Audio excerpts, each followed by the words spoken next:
అలానే మిసేసరావు ప్రపంచం మొత్తం ఇండియా వైపు చూస్తున్నటువంటి తరుణం ఇది. ఈ సమయంలో అసలు ఇండియాలో డెమోక్రసీ ఉందా అనేటువంటి అనుమానం వ్యక్తం చేస్తూ ఒక సంస్థ ఇప్పుడు తాజాగా సర్వే రిలీజ్ చేసింది. ఇలాంటి అనుమానం ఆ సర్వే సంస్థకి ఎందుకు వచ్చింది, అసలు ఇండియాలో డెమోక్రసీ ఏంటి అనే దాని మీద మనం వివరణ తీసుకునే ప్రయత్నం చేద్దాం. ప్రస్తుతం మన దగ్గర foundation for democratic reforms founder doctor Jayaprakash Narayana గారు ఉన్నారు. ఆయనతో ఇంటరాక్ట్ అవుతాం. సార్ నమస్తే. నమస్తే సుబ్రావ్. సో ప్రపంచం మొత్తం మనం వైపు చూస్తుంది, కానీ రీసెంట్గా ఒక సర్వే సంస్థ మన దేశంలో ఉన్న డెమోక్రసీ గురించే అనుమానం వ్యక్తం చేస్తుంది. భారతదేశంలో ప్రజాస్వామ్యం లేదని వాదించడం కంటే అజ్ఞానం, అహంకారం మరొకట్లేదు. మన దేశంలో ఉన్నంత ఎన్నికల్లో పోటీ ప్రపంచంలో మరెక్కడా చూడం మనం. జీవనమరణ సమస్య ఉండవలసిన కంటే ఎక్కువ పోటీ. ఆ పోటీ నిజంగా జరగడం కోసం నిజమైన రాజకీయ స్వేచ్ఛలు, ప్రాథమిక హక్కులు, శాంతియుతంగా అధికారం మార్పిడి, ఎన్నికైన ప్రభుత్వాలే నిజంగా మంచో చెడో మనం వాళ్ళకి మద్దతు ఇచ్చామో, వాళ్ళని కూర్చోబెట్టాం, వాళ్ళే అధికారం చెలాయిస్తున్నాయి. వెనకాల ఎవరో గోండాలు తండానో లేకపోతే సైన్యమో మరొకళ్ళు కాదు. రాజ్యాంగ సంస్థలు బలమైనవి ఉన్నాయి, స్వతంత్ర ప్రతిపత్తి కలిగి, స్వతంత్రమైన న్యాయ వ్యవస్థ ఉన్నది. ప్రభుత్వానికి రోజు చురుకులేస్తుంది, ప్రతిదానికి అడ్డుపడుతుంది. ఏం చేసినా కోర్టులు ఏం చేస్తాయని చెప్పిన భయంతో ప్రభుత్వాలు జాగ్రత్త చేయాల్సి వస్తుంది. బలమైన ఫెడరల్ వ్యవస్థ ఉంది. ఒకప్పుడు పూర్తిగా కేంద్రీకరించిన ప్రజాస్వామ్యం. ఇప్పుడు అధికారం అంతా కూడా రాష్ట్రాల దగ్గరికి వచ్చింది. రాష్ట్రాల భవిష్యత్తుని రాష్ట్ర ప్రభుత్వాలు నిర్ణయిస్తాయి. ఇప్పుడు జాతీయ స్థాయి నుంచి నిర్ణయం కావట్లేదు. ఇన్ని భాషల్ని, ఇన్ని కులాలని, ఇన్ని మతాలు, ప్రపంచంలో అసలు ఇన్ని భాషల్ని, కులాలని, మతాలని సమన్వయం చేసుకుంటూ సామరస్యంగా, శాంతియుతంగా, స్వేచ్ఛాయుతంగా కలిపిన సమాజం ఇంకోట్లేదు. 22 భాషలు ప్రపంచంలో ఇంకే దేశంలో మనం ఊహించలేం. అసలు 2 భాషలు అంటే తన్నుకు వస్తున్నారు చాలా దేశాలు. 22 భాషలు, ప్రపంచంలో ఉన్న అన్ని మతాలకే నిలయం ఈ దేశం. ఇక మనం ఊహించలేని కులాలు, వర్గాలు ఈ దేశంలో ఉన్నాయి. అయినా కూడా సహజీవనం సాధ్యమవుతుంది, స్వేచ్ఛ సాధ్యమవుతుంది. దాన్ని ప్రజాస్వామ్యం కాదంటే ప్రపంచంలో ప్రజాస్వామ్యం లేదు, ఎక్కడా లేదు. ఇది మూర్ఖులు చేసేవాదన, అజ్ఞానులు చేసేవాదన, అహంకారులు చేసేవాదన. దేశం బయట ఉన్నవాడైతే వీళ్ళు తక్కువ అని చెప్పను. అంటే అర్థం మన దేశం అన్ని అద్భుతంగా ఉన్నాను కాదు. గత 30 ఏళ్లుగా బహుశా భారతదేశంలో ఉన్న ప్రజాస్వామ్యంలో ఉన్న లోపాలని నేను ఎత్తి చూపినంత బలంగా ఇంకెవరు ఎత్తి చూపలా. పరిష్కారాలు చూపెడుతూ లోపాలు ఉన్నాయి. అధికారం 3వ అంచెకి వెళ్ళాలి, ఇంకా స్థానిక ప్రభుత్వాలకు వెళ్ళాలి ఈ దేశంలో. అవినీతి సర్వత్రా ఇంకా రాజ్యం వెళ్తుంది. కొన్ని రంగాల్లో తగ్గినా కూడా మనకి కొన్ని రంగాల్లో పెరుగుతున్నది. రాజకీయ పార్టీలు సొంత ఆస్తుల్లాగా చలామణి అవుతున్నాయి, వ్యక్తుల ఆస్తులు, కుటుంబ ఆస్తులుగా. ఎలక్షన్లో ప్రజల్ని మభ్యపెట్టడం కోసం, లోపరుచుకోవడం కోసం డబ్బుల పంపిణీ, ఏదో రకం వసపరుచుకోవటం, కానీ కోట్లాది రూపాయల ఖర్చు. అది మన రాజకీయంలో అంతర్భాగం. ముఖ్యంగా మన కొన్ని రాష్ట్రాల్లో, మన రాష్ట్రాల్లో చట్టబద్ధ పాలన కాగితం మీద ఉంది, కానీ వాస్తవానికి అందట్లో బడుతున్నవాడిదే భారీగా ఉంది. ఇవన్నీ మార్చాలి. కానీ ఇది వర్క్ ఇన్ ప్రోగ్రెస్ అంటాం. అంటే ప్రజాస్వామ్యం ఒక్కరోజున ఇలా అంటే వచ్చేది కాదు. ఒక ఆర్డర్ ఇస్తే వచ్చేది, ఒక చట్టం చేస్తే వచ్చేది కాదు. ఆ ప్రజాస్వామ్య స్పృహ ఇంకా సమాజంలో అన్ని వర్గాలకు వెళ్ళలేదు. దానికి తగ్గట్టుగా అన్ని సంస్థలను పూర్తిగా మనం మార్చుకోలేకపోయినాము, కొన్ని అద్భుతంగా చేసినా కూడాను. కాబట్టి ఆ అపరిష్కృతంగా ఉన్న సమస్యలను పరీక్షించుకోవాలి. ఎలా ప్రజాస్వామ్యాన్ని మరింత పరిపుష్టి చేయించాలి, దాని ఫలితాలు ఈ దేశంలో అందరికీ అందేట్టుగా ఎలా చేయాలి, అక్కడ మన చర్చ ఉండాలి. కానీ అదే మేము పరినాశనం, నీకు పనికిరాం, చండాలం దేశం మంది, ఎందుకు అది అంతకంటే మూర్ఖత్వం ఇంకోట్లేదు. 18% ప్రపంచ జనాభా, ఇంత వైవిధ్యాన్ని ముట్టుకున్న అద్భుతమైనటువంటి సమాజం మనది. మన రాజ్యాంగ నిర్మాతలు, స్వతంత్ర పోరాట యోధులు, ఆ తర్వాత ప్రభుత్వాలు చాలా తప్పులు చేసినా కూడా చాలా మంచి కూడా చేశారు, ఈ దేశాన్ని నిలబెట్టారు. అందుకని మన ప్రజలకు కావాల్సింది ఎవడో సర్టిఫికేట్ మనకు అక్కర్లా. ఎవడో మూర్ఖుడు వచ్చి భారతదేశం ప్రజాస్వామ్యం కాదు అని చెప్పని మనల్ని ఒక బర్మాతోనో లేకపోతే ఒక పాకిస్తాన్తోనో కలిపేస్తే అది మనకు లెక్కర్లా. ఎవరో కంపేర్ చేయడం కదా సార్, మన దేశంలో ఉన్న ప్రధాన ప్రతిపక్షాలే ఇది చేస్తున్నాయి కదా. ఈవెన్ రాహుల్ గాంధీ గారు కానీ, లేదంటే ఖర్గే గారు కానీ, ఇలాంటి వాళ్ళు తరచూ ఇలాంటి. మనకి ఒక క్రమశిక్షణ ఉండాలి మన ఆలోచనలో కానీ, మన భాషలో కానీ. ముఖ్యంగా ఎంత పెద్ద నాయకత్వం ఉంటే, ఎంతగా మీ పలుకులకు ప్రభావం ఉంటే, మీ మాట 10 మంది వినే అవకాశం ఉంటే, అంతగా చాలా నమ్రతతో, చాలా ముందు చూపుతో, విచక్షణతో, విజ్ఞతతో మాట్లాడడం అవసరం. ప్రజాస్వామ్యంలో లోపాలను ఎత్తి చూపడం వేరు, ప్రజాస్వామ్యం లేదంటాం వేరు. ఎన్నికల్లో ఉన్న లోపాలను ఎత్తి చూపటం వేరు. ఎన్నికల్లో ఓట్లు కొనుగోలు అన్ని పార్టీలు చేస్తున్నాయి. తెలంగాణలో కాంగ్రెస్ పార్టీ అధికారంలో ఉంది. మరి టీఆర్ఎస్, బీఆర్ఎస్, బీజేపీ ప్రతిపక్షాల్లో ఉన్నాయి. ఇవాళ ఎవరు కూడా ఎన్నికల్లో డబుల్ ప్రభావం లేదు తెలంగాణలో, ఆంధ్రప్రదేశ్లో అనగలరా? అందరికీ తెలుసు. అసెంబ్లీ క్యాండిడేట్కి ప్రధాన పార్టీ 20-30 కోట్లు ఖర్చు పెడుతున్నాయి, పోటాపోటీగా ఉన్నాయి. లోక్సభకి 70-80 కోట్లు ఖర్చు పెట్టి మనందరికీ తెలుసు. అది తప్పు. అది వేరు, ప్రజాస్వామ్యం లేదంటారు. ప్రజాస్వామ్యంలో లోపాలు ఉన్నాయి. కాబట్టి నేను ఓడిపోతే అంతా చండాలంగా ఉంది, ప్రజాస్వామ్యం లేదు, నియంతృత్వం వచ్చేసింది, నేను గెలిస్తే అంత అద్భుతంగా ఉంది, అసలు లోకం అంతా కూడా స్వర్గం అయిపోయింది, ఈ భాష జ్ఞానులకి విజ్ఞులకి తగింది కాదు. సమ్యక్ దృక్పథం అంటారు. నా వ్యక్తిగతమైన అధికారంతో, నా వ్యక్తిగత స్థితిగతులతో నిమిత్తం లేకుండా సమాజాన్ని నిజాయితీగా, నిష్పాక్షికమైన దృష్టితో అంచనా వేసే శక్తి ఉండాలి. పరిష్కారంలో భాగం కావాలి. సమస్యలు ఉన్నాయి, పరిష్కారంలో భాగం కాదు. దానికి ఏం చేయాలో సూచించు, దానికి ఎజెండాను ప్రజల ముందు పెట్టు. ఈవేళ దేశంలో కానీ, రాష్ట్రాల్లో కానీ, ప్రభుత్వాల్లో చాలా తప్పులు జరుగుతున్నాయి. నేను రోజు చెప్తున్నాను, మంచి ప్రమాణాల విద్య అందట్లేదు 180 మంది పిల్లలకి. బడితో ఉన్నవాడిదే బర్రె అయిపోయింది. చట్టబద్ధ పాలన లేదు ఈ దేశంలో. కాగితం మీద ఉన్న వాస్తవానికి వాస్తవ రూపం ధరించట్లేదు. హైదరాబాద్లో ట్రాఫిక్ నరకం చూస్తే మనకు అర్థమవుతుంది. మన కనీసమైన ఎన్ఫోర్స్మెంట్ లేదు, మరి సివిక్ సెన్స్ లేదు. జీవితం నరకంగా అనిపిస్తుంది మనందరికీ. అట్లాగే ఆరోగ్యం అందక ఈ దేశంలో అకాల మరణ ప్రాప్తి పొందేవాళ్ళు కానీ, లేకపోతే విలువైన కాలాన్ని కోల్పోతున్న వాళ్ళు కానీ కోకొల్లగా ఉన్నారు. అడుగడుగున అవినీతి ప్రతి ఆఫీసులో రాజ్యం వెళ్తుంది ఇప్పటికి కూడా. కొన్ని రంగాల్లో కంప్యూటర్లు వచ్చిన చోట పోయింది కానీ చాలా రంగాల్లో ఇప్పటికి కూడా ఉంది. ఇవన్నీ నిజమైన సమస్యలు. పరిష్కారం మన చేతుల్లో ఉంది. ఎవడోగా శత్రువు మనమే. ప్రజాస్వామ్యంలో ప్రజలను బాధ్యత తీసుకోవాలి, ప్రజలు ఎన్నుకున్న వాళ్ళ బాధ్యత తీసుకోవాలి, ప్రజలు లేకపోతే ప్రభుత్వం ఎంపిక చేసిన అధికారులు, ఉద్యోగులు బాధ్యత తీసుకోవాలి. ప్రతివాడు బాధ్యత నువ్వు తీసుకోకుండా ఇంకొకటి నిందించడం నాకు అర్థం కదా. అసలు నిందించడంతో పాటు అసలు ఫ్యాషన్ అయిపోయింది సార్, డెమోక్రసీ లేదు ఈ దేశంలో అని చెప్పి. ఈ నరవడే పుస్తకాన్ని పార్లమెంట్లో గత 2 వారాల నుంచి స్టాల్ చేసేసారు. నరవడే పుస్తకాన్ని మాజీ ఆర్మీ చీఫ్ ఏదో చెప్పారని. అసలు చైనా వచ్చేసి మొత్తం భారతదేశంలో ఉండిపోయింది, ఆక్యుపై చేసిందని. దీన్ని ఎలా తీసుకుంటారు సార్? చట్టసభల్లో మనకి ఏమైందంటే, చట్టసభ పెట్టుకున్నది అభిప్రాయ భేదాలని సామరస్యంగా పరీక్షించుకోవటం కోసం, వాస్తవాల ఆధారంగా మీ తర్కంతో, ప్రజాహితాన్ని కోరే మీ విధానాలతో, మీ వాదన పట్టిమతో సభని, ప్రజల్ని ఒప్పించాలి. మీ భావాలు ప్రజల ముందు పెట్టాలి. చివరికి మెజారిటీ నెగ్గుతుంది. ప్రజాస్వామ్యం అంటే కదా. కాబట్టి సభను ఉపయోగించుకోవాలి. మనకి ఇవాళనే కాదు, రాష్ట్రాల్లో చాలా కాలం నుంచి, పార్లమెంట్లో చాలా సందర్భాల్లో అసలు సభ ఉన్నది చర్చ కోసం.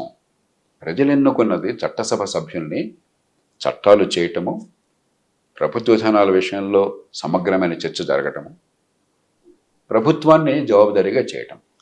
ప్రశ్నోత్తరాలు అంటారు. అసెంబ్లీలో, పార్లమెంట్లో ప్రశ్న అడిగే హక్కు ఉన్నది. ఏమిటిది? ప్రశ్న. మీరంత అధికారంలో ఉన్నా కూడా సభ్యులకి మీరు జవాబుదారీగా ఉండాలి. ఆ సమాధానాన్ని బహిరంగంగా ప్రజల ముందు పెట్టాలి. దాని రహస్యం లేదు, ప్రజలందరికీ ఆ సమాధానం అవుతుంది. దానిలో పొరపాట్లు ఉన్నట్టయితే ఆ మీరు ఇచ్చిన సమాధానం ఆధారంగా మళ్ళీ ప్రశ్నలు కాబట్టి బయట పెట్టాలి. తప్పులు సవరించాలి. ప్రజలకు అర్థం కావాలి ఏం జరుగుతుందని చెప్పండి. అంటే జవాబుదారితనం. అంత ఉదాత్తమైనటువంటి ఆ సభల్ని ఇవాళ ఆఖరాలాగా తయారు చేశాం, బస్తీ మే సభలాగా తయారు చేశాం. శాసనసభలో నేను ఎప్పుడు చెప్పేవాడిని, వాకౌట్లు చేయటము, అరవటం, పెడబొబ్బులు పెట్టడం, పుస్తకాలు కాగితాలు చించేయటము, మైకులు కొట్టడం కాదా వెంబకని. మిమ్మల్ని ఇక్కడ పెట్టింది మీ బుద్ధిని ఉపయోగించండి, మీ మనస్సును ఉపయోగించండి, రెండునే కలపండి, ప్రభుత్వాన్ని నిలబడించండి. నేను చేయని పని ఏనాడు చెప్పను. శాసనసభలో 5 ఏళ్ల పాటు ఉన్నాను. విజ్ఞానాన్ని ప్రజలు తెలుసుకోవాలి. కానీ అలాగని మీ ప్రతిష్ట తగ్గుతున్నారు, దాని ప్రతిష్ట పెరుగుతుంది. సభ మిమ్మల్ని గౌరవిస్తుంది. పార్టీలకు అతీతంగా సభలో ఉన్న 293 సభ్యులని మినహాయిస్తే 290 మంది ఉన్నారు అన్నాడు. అందరూ కూడా సరే, రాజకీయ పార్టీల రకంగా కొన్ని విమర్శలు వగేరా ఉంటాయి, తప్పదు ఇది మన సమాజంలో. కానీ గౌరవాన్ని ఇచ్చేవాడు, శ్రద్ధగా ఆలకించేవాడు. సభ గౌరవిస్తుంది, ప్రజలు గౌరవిస్తారు, సమాజం గౌరవిస్తుంది. అంతేగాని అరిచి, బూతులు తిట్టి, లేకపోతే ఇష్టం వచ్చినట్టుగా, నోటికి వచ్చినట్టుగా మాట్లాడి, సందర్భం సమయం లేకుండా పిచ్చి ప్రలాపనలు చేసి ప్రజాస్వామ్యం లేదు దేశంలో, నియంతృత్వం రాజ్యం వెళ్తుంది, ఎన్నికలన్నీ బోగస్సు. అరే ఎన్నికల ద్వారా వచ్చావా నువ్వు? ఇప్పుడు దాకా నువ్వు వచ్చావు ఇప్పుడు ఎన్నికల ద్వారా, నువ్వు అక్కడ ఉందా ఎన్నికల ద్వారా. ఎన్నికల లోపాలను నేను బహిరంగంగా చెప్తున్నాను. కానీ ఎన్నికల్లో నేను నెగ్గితే బాగుంది, ఎన్నికలు నెగ్గకపోతే బాగుంది నేను అనాల. ఎన్నికల ప్రక్రియ మార్చడం అవసరం, కానీ స్వచ్ఛందంగా ప్రజలు ఓటేస్తున్నారు. నిజమే, డబ్బు తీసుకుని ఓటేస్తున్నారు. డబ్బు ఇచ్చిన వాడికే వెయిట్లా, ఇద్దరి దగ్గర డబ్బు తీసుకుంటున్నారు, ఎవరో ఒకటి చూస్తున్నారు. తప్పే, దాన్ని మార్చాలి, వ్యవస్థను మార్చాలి. కానీ ఎవరు తుపాకీ పెట్టి ఓటు వేయించాల. ఓట్లను సరిగ్గా లెక్కిస్తున్నారు. ఓట్ల లెక్కింపోవాలి, ఎవరు ఓడిపోవాలి, అంతకంటే అబద్ధం ఇంకోట్లేదు. కాబట్టి మనం నిజాయితీగా మాట్లాడటం మొదలెట్టాలి, సమస్యను లోతుగా అర్థం చేసుకోవాలి. మన నుంచి నాయకత్వాన్ని ప్రజలు కోరుతున్నారు. అంతేగాని ఏదో వీధిలో బస్తీ మేసవాళ్ళని ఆఖరాలో మనం యుద్ధం చేసినట్టుగా, మళ్ళీ యుద్ధం చేసినట్టుగా వీడు వాడి వీడిని బూతులు తిట్టుకోవడం కాదు మన నుంచి ఆశించేది. సమాజం మొత్తం ఇలా ఉంటే సార్, ఈ సమాజాన్ని చేయించాలి అనేటువంటి వాళ్ళు కూడా ఈవీఎంల్లో ట్యాంపరింగ్ ఉంది, కొన్ని ఓట్లు గల్లంత అయిపోయాయి. ఈ మధ్య పరకాల ప్రభాకర్ గారు ఒక ఇష్యూ తీసుకొచ్చారు. ఈవీఎంల్లో మొత్తం ఏదో జరిగిపోయింది, తెలుగు రాష్ట్రాల్లో దాదాపు కొన్ని లక్షల ఓట్లు గల్లంత అయిపోయి, అందుకే ఇప్పుడున్నట్టు ప్రభుత్వాలు ఏర్పడ్డాయని. అప్పుడు ప్రజాస్వామ్యంలో ప్రజలు ఏమనుకుంటారు? నేను మళ్ళీ చెప్తున్నాను, ఓటర్ల జాబితాలో ప్రక్షాళన జరగాలని మొట్టమొదట అసలు వీళ్ళెవరికి ఆ విషయం తెలియనప్పుడు వివరాలు సేకరించి సర్వేలు చేసి ఎన్నికల సంఘంతో కూర్చొని గట్టిగా పోరాడి కొన్ని విజయాలు సాధించినమాట. మన దేశంలో ప్రజాస్వామ్యంలో ఎన్నికల్లో ఉన్న లోపాలు ఈవీఎంలో కాదు, ఓట్ల లెక్కింపులో కాదు, పోలింగ్ బూత్లో కాదు, రాజకీయ పార్టీల నియంతృత్వ పోకడల్లో, వ్యక్తుల ఆస్తులుగా నడుస్తున్న రాజకీయ పార్టీలు, లోపభూయిష్టమైన ఎన్నికల వ్యవస్థ మనం ఉన్న పరిస్థితుల్లో, అధికార కేంద్రీకరణ వల్ల అసలు ఎవరికి ఓటేస్తున్నామో ఎందుకు వేస్తున్నామో అర్థం కాకుండా గుడ్డెద్దు చేరబట్టట్టు ఓటేసే వ్యవస్థ నిర్మాణం చేయడంలో, చట్టబద్ధ పాలన కాగితం మీద ఉన్న వాస్తవంగా లేకపోవడం, నిజమైన సమస్యలు దేశానికి అవి అధికారాన్ని పూర్తిగా కేంద్రీకరించడం. అది వదిలేసి ఎక్కడైతే సరిగ్గా జరుగుతుందో దాన్ని బట్టి సమస్య పోతున్నాం. దీనిలో చాలా మీరు కొంచెం తార్కికంగా ఆలోచిస్తే చాలా లోపాలు ఉన్నాయి. వాస్తవాలు సరే, అబద్ధాలు పూర్తిగా పక్కన పెట్టండి కొని. అంటే మన ఉద్దేశం ఏంటంటే, సుబ్బారావు గారు ఎన్నికైనారు, నాకు ఆయన మొహం ఇష్టం లేదు, నేను ఎన్నికైతే బ్రహ్మాండంగా ఉన్నట్టు. అరే ఈ పద్ధతిలో ఎన్నికైతే ఎవడెన్నికైనా దేశం అధ్వానంగా ఉన్నట్టు. 30 కోట్లు వాడు ఖర్చు పెడుతున్నాడు, నువ్వు ఖర్చు పెడుతున్నావు. ఎన్నికైన తర్వాత అందరూ కాకపోయినా చాలామంది అక్కడ వేడి తింటున్నాడు, నువ్వు తింటున్నావు. అధికారాన్ని సొంతంగా మార్చేసుకున్నారు ప్రజల కోసం కాకుండా. చట్టబద్ధ పాలన లేదు, చట్టం ఉన్నవాడికి చుట్టమైంది. నీకు అట్లా నువ్వు అధికారం అంటే వాడికి అట్లనైంది. మైనింగ్ కానీ, భూముల కబ్జాలు కానీ, పోలీస్ స్టేషన్లో కేసులు కానీ మొత్తం మీ సొంతం అనుకుంటున్నారు. అది సమస్య. అసలు మనం అనుకుంటున్నాం వీడి బదులు వాడు గెలిస్తే అద్భుతాలు జరిగాయి, వీడు గెలిచాడు కానీ చాలా అన్యాయం అంటున్నాం. అరే బాబు, అసలు వీడు వాడు వేరే పార్టీలు నువ్వు చెప్పగలవా? ఒకసారి కళ్ళు మూసుకు ఆలోచించండి, ఎవడే పార్టీలో ఉన్నాడు చెప్పండి నాకు ఒకసారి. నేను ఒకసారి ఒక జాతీయ పార్టీ అగ్రస్థాయి నాయకులకు చెప్పాను, ఏదో పార్టీల మధ్య తేడా ఉందని ఏదో నటిస్తున్నారు, లేకపోతే భ్రమపడుతున్నారు. ఇవన్నీ కూడా మార్కెట్ సెగ్మెంటేషన్. ఒక పార్టీ ఈ స్లోగన్, ఇంకో పార్టీ ఇంకో స్లోగన్ తీసుకుంటుంది. మీరు ఏనాటికి ఆ పార్టీ అధ్యక్షులు కాలేరు, ఎందుకంటే అది ఆ పార్టీ వాళ్ళ సొంతం. వాళ్ళు ఏనాటికి మీ పార్టీ అధ్యక్షులు కాలేరు, ఎందుకంటే ఈ పార్టీ మీ సొంతం. ఇక మిగతా 90 మంది మీ పార్టీల్లో ఇక్కడ ఉండొచ్చు, అక్కడ ఉండొచ్చు. మరి వీళ్ళ మధ్య వీడు గెలిచాడా వాడు గెలిచాడా, ఇలా అయితే వాడు గెలిచిండేవాడు అని అసలు ఎంత చాలా చిన్నపిల్లలాగా ఆలోచిస్తున్నాం మనం. ప్రజాస్వామ్యం ఏమవుతుంది, ప్రజలకి ఏమవుతుంది? ప్రజాస్వామ్యం అంటే పరిపాలన, ఎన్నికలు అంటే ఎన్నికల్లో ఎవరు నెగ్గుతాడని కాదు, ఎన్నికైన తర్వాత ఏం జరుగుతుంది ప్రజలకని. మనం అనుకుంటున్నాం ఎన్నికల్లో పోటీ చేసేవాడు హీరో, మనం అంతా గులాములు అనుకుంటున్నాం, వాడికి ఓటేసి వాంఛన కాలముక్తనం అనుకుంటున్నాం. కాదు, మన పన్నుల డబ్బు మీద ఆధిపత్యం కోసం ఎన్నికలు జరుగుతున్నాయి, మన జీవితాన్ని శాసించడం కోసం ఎన్నికలు జరుగుతున్నాయి. మన తరపున మన మీద ఉన్న అధికారాన్ని కొంత భాగాన్ని వాళ్ళకి బదిలీ చేసి వాళ్ళని కూర్చోబెడుతున్నాం, మనం కూర్చోబెడుతున్నాం. లేకపోతే వాళ్ళంతా వాళ్ళు సొంతంగా వాళ్ళకి ప్రతిభ ఉంది అసలు. నేను పరుషంగా మాట్లాడను మామూలుగా, కానీ వీళ్ళల్లో కనీసం కొంతమందికైనా మార్కెట్లో సొంత శక్తి మీద, సొంత విజయాల మీద ఆధారపడి చిన్న ఉద్యోగాలు కూడా పనికిరారు. ప్రజలు మీకు మద్దతు ఇస్తే మీరు గొప్పవాళ్ళు అవుతారు, మద్దతు తీసేస్తే మీరు మామూలు వాళ్ళు అయిపోతారు. ఈ మధ్యలో మీరు దోచేసుకోవచ్చు సమాజాన్ని. 5 years. మీ గొప్పతనం వల్ల కాదండి, సమాజాన్ని దోచుకున్నారు కాబట్టి, దోపిడీ ఆపలేకపోతున్నాం కాబట్టి, అది గొప్పతనం అనుకుంటే ఎట్లాగా? కాబట్టి అసలు ఈ చర్చ అంతా ఈ పార్టీ నెగ్గిందా ఆ పార్టీ నెగ్గిందా, ఈ ఎమ్మెల్యే నెగ్గాడా ఆ ఎమ్మెల్యే నెగ్గాడా, మనకు కావాల్సింది ఎవరు నెగ్గినా కూడా ఏ రాయితే పల్లెడు కొట్టడం కానీ జనం ఓటేస్తున్నారు. దాన్ని మార్చడం ఎట్లా అని చెప్పాను. ఈ ఎమ్మెల్యేలు కానీ ఎంపీలు కానీ ఎన్నిక వరకు వెనకాల ఎన్ని తప్పులు జరుగుతున్నాయో చాలా తప్పులు జరుగుతున్నాయి.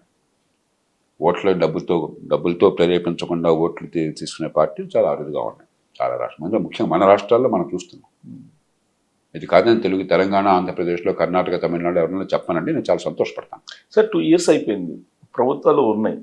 ఇలాంటి సమయంలో ఈవీఎంలు ట్యాంపరింగ్ లేదంటే ఓట్లు గల్లంత ఇది తీసుకురావటం వెనక్కి ఏదన్నా మీకు కాన్స్పిరసీ కనిపిస్తుందా? ఏమిటంటే కాన్స్పిరసీ అని నేను అన్నాను. ఒకటి నిరాశ, ప్రజల్ని ఆకట్టుకోలేకపోతున్నాం అన్న బాధ ఉండొచ్చు. 2 పరీక్షలకు పోయిన కుర్రాడు ఎప్పుడు కూడా పరీక్ష ఫెయిల్ అయినట్టయితే కొద్దిమంది నేను సరిగ్గా ప్రిపేర్ కాలేదని చెప్తారు.